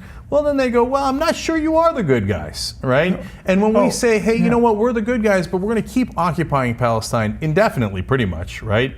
So, but trust us, we're the good guys. Can you see why they don't trust us? Well, yeah, of course. And I'm not denying that we are trailing a very unfortunate history of foreign policy disasters and cynicism and propping up dictators who were terrible dictators, who were not benevolent dictators, right? Evil dictators. And we propped up Saddam Hussein against the Iranians. I mean, so it's yes, but you have to, you roll back the clock enough on anybody and you just get sheer barbarism, right? So we're all trailing this past of just everyone was the bad guy at some point, right? But the question is, how do if you start the clock running now with current intentions, right? And current intentions that are very different. I mean, when you ask, even somebody like George Bush, who I thought was a disaster and a terrifying ignoramus in many ways, if you asked what would he have done, what would he have done with Iraq if he could have just done anything he wanted, right? He'd just go in there, change the government. Is he going to just start letting American troops rape and kill and pillage? And no, he would have made Iraq like Nebraska, right? He would have that in terms of what he wanted to happen there. He wants a democracy that we can collaborate with. He wants the oil at a fair price, or let's say he wants to steal the oil, right? But he does. He wants. It's not quite as simple. He as wants. steal the oil, He right. wants things. He wants things to run, in a benign way. He's not. He was not Genghis Khan, right? He wouldn't have taken Iraq for our purposes, but he would have handed every relevant part of the wealth to the multinational corporations. But still, he also. But any sane person, no matter how cynical, who wants Halliburton to succeed, still wants a quality of life in Iraq that is a hell of a lot better than the current quality of life in Iraq, right? We want a secular, tolerant, open society in Iraq. So because we deposed, so in that case we get rid of a bad guy, a dictator, Saddam Hussein in Iraq. But in Iran, we got rid of a good guy, who was in 1953 was a democratically elected leader of Iran, and we deposed them for the same reason we deposed the bad guy, which is our companies wanted those oil contracts, and the British companies as well. And that's an acknowledged fact, but it's not a conspiracy theory. The United States government says, yes, we did that coup, and we did it. Why? Because the companies wanted the Iranian oil at a cheap price. Not us, not the citizens, but the companies did. So, no, both Bush and at the time Eisenhower, we've made a ton of moral progress. I guess they wouldn't mind a nice Iran and Iraq that has economic progress, but that's not really the point. The point is, in both of those situations, we get the resources. So that's why they don't trust us, because they're right not to trust us. I'm not conceding that was entirely a war over resources, but I think we've just spoke about this before. We have made a lot of moral progress since 1950, since 1940, since 1930. I mean, we were lynching black people in 1940 and into the 60s, but I mean, if you look at the 20s and 30s, I mean, it's just the kind of behavior you saw, especially in the South, but I mean, it's just unthinkable today. It's right out of the worst parts of the Middle East. And that is why Iraq was so outrageous, because it seemed like we had gone backwards to those days, right? Where we were doing coups, where we were attacking countries that didn't attack us. Iraq didn't attack us. So that's why it seemed to many people, justifiably so, including the Muslim world, here come these guys again, and therefore they're here for our resources, our oil, whatever it happens to be. Okay. So my point, in trying to reach a conclusion is, if we were to do it the right ways, so war of ideas. So look, I've said things that are both a little tongue-in-cheek and somewhat true, is that I would rather bomb them, first of all, with books. I'm totally serious about that. And secondly, with porn. In the Muslim world, if you have access to the internet, you are far more likely, and that's another Pew Research poll, far more likely to be positive towards the West, Western culture, and to Christianity, okay? So give them the internet, give them our culture, do the culture wars, and I don't mean hostile. I mean, hey, isn't this a better way of life? What do you need the 72 virgins in heaven for? I got 72 girls in Vegas that are better, right? So yes, fight that war, but at the same time, earn their trust. Don't say, I'm the good guy, and I'm going to prove it to you by occupying your country or bombing your country or doing a military solution. I'm the good guy because I ended the occupation. Okay, but so you seem to think I'm much more hawkish than I am. I think you and I probably, on the checklist of interventions, you and I might check the same boxes. I mean, if you're going to check Afghanistan and you're going to check targeted covert operations against the really, really bad guys that we can get without too much collateral damage, then we're checking the same boxes, right? I didn't check the Iraq war box. That's right. You didn't. By the way, people often charge you with that, but I did my research. You did not do that. It's not true. And on the torture bit, but we don't have to get into it. But the way my argument about torture is mischaracterized is my argument is not about the ethical wisdom of torture. It's a comparison between torture and collateral damage. And if you could ever think of a circumstance where torture prevents collateral damage, then all of it. So we're all open to torture. I mean, we're all open to collateral damage because you have to wage any kind of war, right? Collateral damage just comes with war. But collateral damage is so much worse than most people realize or want to think about. And if you think of a situation in which torture would spare you collateral damage, well, then all of a sudden torture is on the table as something that ethically, and so this you might think I mean, maybe we're out of time, but my conversation about torture is not just let's just start torturing people because it works and we should do it and who cares about its effects. It's collateral damage is so horrible, and however you align it with torture, it's worse. Which is worse, waterboarding somebody or blowing them up? But it's a false choice again, Sam. It's not a false choice. There are situations where first of all, there's two things that happen out of that. One, you give the Cheneys of the world permission to use torture. They go, look, reasonable guys who call themselves liberal like Sam Harris, who are very secular, telling me that torture is right under some circumstances. I got Khalid Sheikh Mohammed. Of course I'm going to torture him. I got the worst of the worst, as they said in Guantanamo. They would have certainly used your ideas to say, obviously we should torture the guys in Guantanamo. Okay, well, again, there are situations in which that would be clearly unethical and horrible and a war crime. I think torture should be illegal across the board, but illegal is not the same thing as always unethical. You know, if you're out. So should they have tortured some of the guys in Guantanamo? if by torture you mean deliberately make someone uncomfortable so that they tell you what they know, someone like Khalid Sheikh Mohammed, yeah, I think so. I think that we have no responsibility to make sure Khalid Sheikh Mohammed is comfortable and not inclined to tell us anything. But you're playing with words there, uncomfortable. But what is torture? Torture is torture. Torture is not always torture. So waterboarding. Waterboarding has always been torture. And we smash their heads into the walls, by the way. We've left them in freezing cold weather. And by the way, sometimes at Bagram Air Base and other places in Iraq, they died because we left them in freezing cold areas, or we punched them and kicked them so much that they had internal bleeding and they died. That's torture. Torture is torture. So I see that we have to talk about this.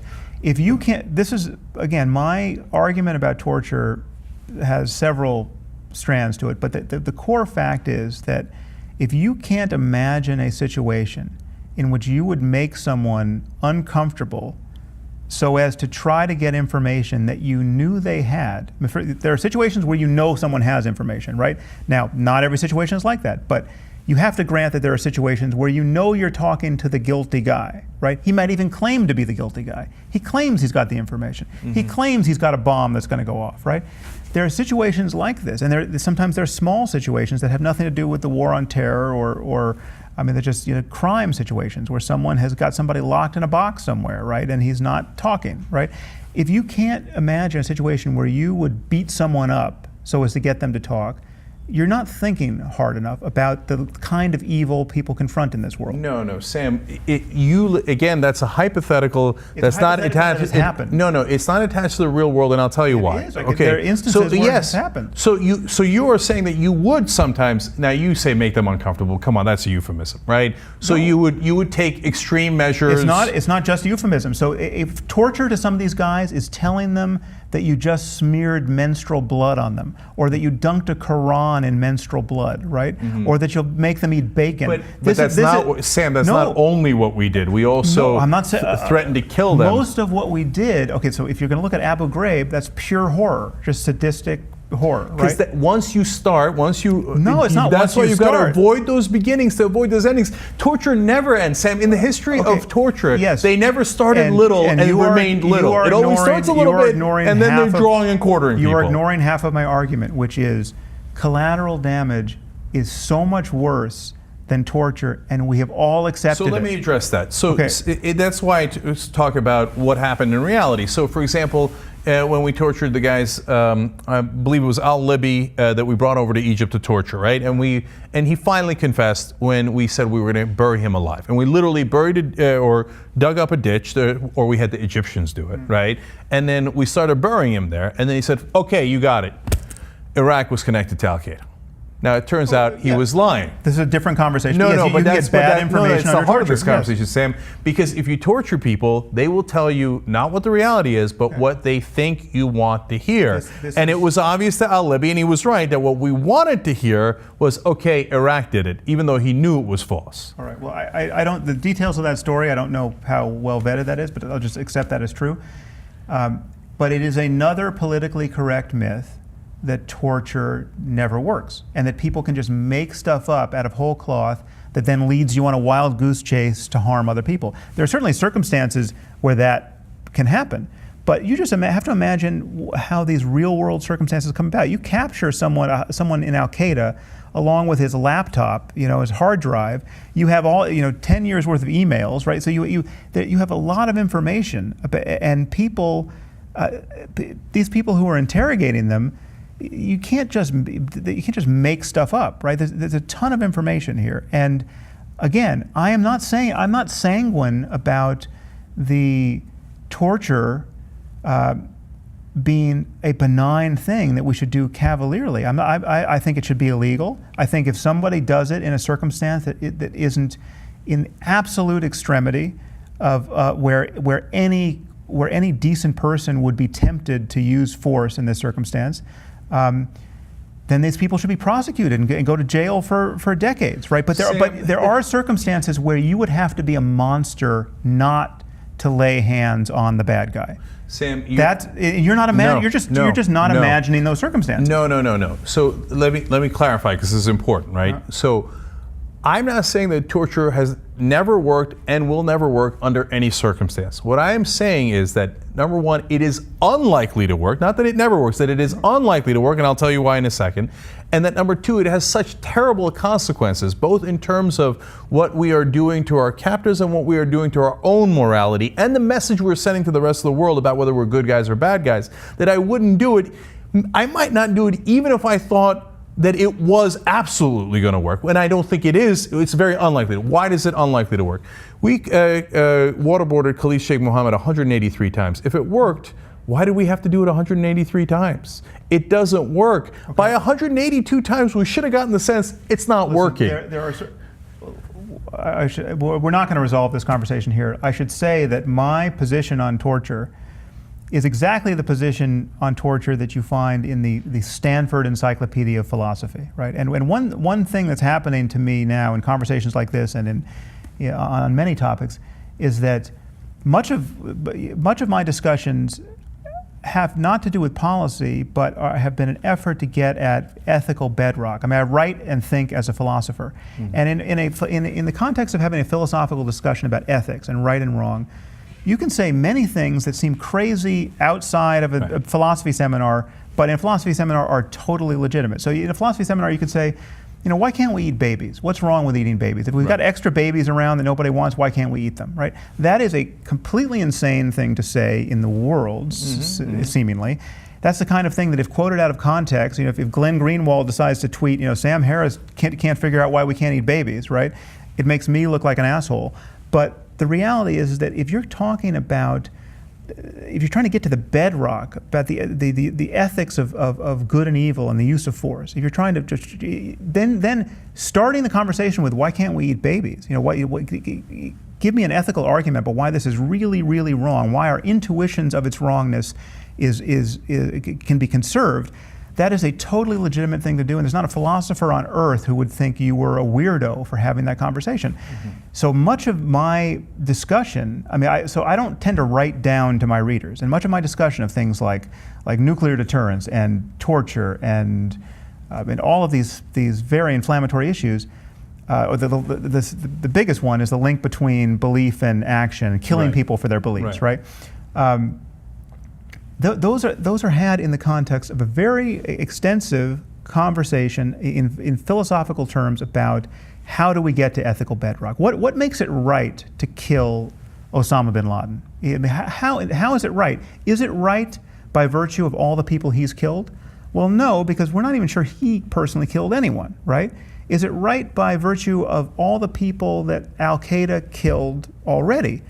Well, why? Because killing Osama bin Laden doesn't bring them back to life. It doesn't help anybody who's already been killed. It doesn't help their families. No, it makes sense based on what he's aspiring to do in the future. All the people we're going to hopefully prevent from being killed. So when you get to the bottom of that, as I was doing in this discussion about the link between belief and behavior, I am saying that in that case, you really are bombing his beliefs, right? It's the fact that you are sure he believes what he says he believes, and that those beliefs are going to lead to action, right? You're not bombing beliefs that aren't going to lead to action. It's the measure of the strength of the belief that connects it to action.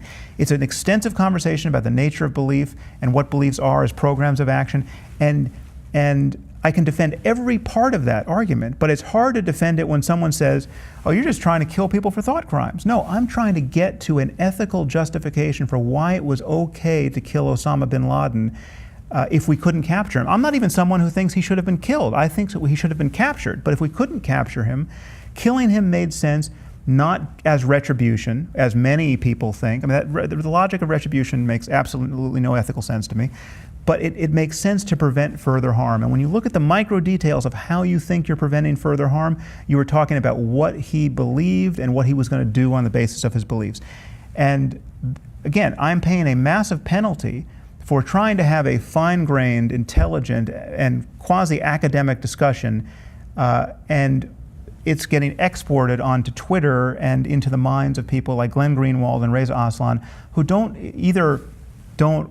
want to engage with my argument closely enough to understand it, or they're quite happy to cynically mislead people as to what I'm actually saying. And I think it's in their case, I think it's the latter. But there are many people who are just confused by the norms of philosophical, ethical discourse, and they just don't say, well, how could you even be talking about eating babies? You monster, right? Right. These people don't know what it's like to be in a philosophy seminar, and that is largely the problem we're dealing with here. And it's made especially excruciating because many of these conversations abut public policy, right? So when you're talking about the ethics of torture, you're having that conversation in a world where there are people like Dick Cheney who are trying to figure out, whether we can have a policy of rendition, et cetera, et cetera.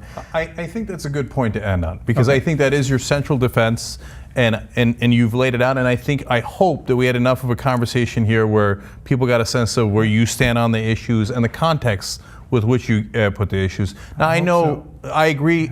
With Reza, I have significant disagreements. With Glenn, I don't have that many disagreements, and I think that he would say the problem with what you just stated is that you're not in a philosophy seminar, that we're in a world where people are influenced by your ideas, and that I shouldn't put words in Glenn's mouth. I'm worried that it's going to have ramifications and consequences. Absolutely, and I'm not denying, I'm not saying that this is just an ivory tower exercise that has no consequences. I want good ideas to have consequences, and I think torture should be illegal. I'm just saying that we have accepted collateral damage that is so much more horrible than anyone realizes or wants to realize. And there are situations where there is a trade-off between making Khalid Sheikh Mohammed uncomfortable, waterboarding him, and blowing up a dozen people who happen to be standing near the bad guy. And it's worse to blow up those dozen people, and no one is reacting like that. Not even Glenn Greenwald, with his finely tuned fear of causing harm abroad, is reacting like collateral damage is as bad as it is. To even talk about the prospect of waterboarding Khalid Sheikh Mohammed gets you vilified so that you're not taken seriously on any other point, and yet the New York Times can report instances of collateral damage that, if you look at the details, are the most shocking things imaginable. Little girls getting their arms blown off, and yet it just goes past everyone's head, right? Sam, I think that they definitely take you seriously. So, for better or for worse, they are addressing your points so, significantly because they believe that a lot of people believe what you believe. With goodwill, trying to actually understand your opponent's position. Right. But they certainly think that you have an effect in the world, and that's why they're addressing it. So, that is what it is. I really, really hope that this was a good opportunity to have the conversation and to give context to all of the different things that we discussed. So thank you so much for coming in, Sam. Really appreciate it. Yep. And by the way, the new book is really interesting and a whole different topic. And there's no torture in the new book. Right, waking up, and it again a point where we totally agree, right? And it's a fascinating conversation about spirituality and the connection to science and how it does not have to be connected to religion. So I recommend that. Cool. Thank you, Sam. Yeah, thank you.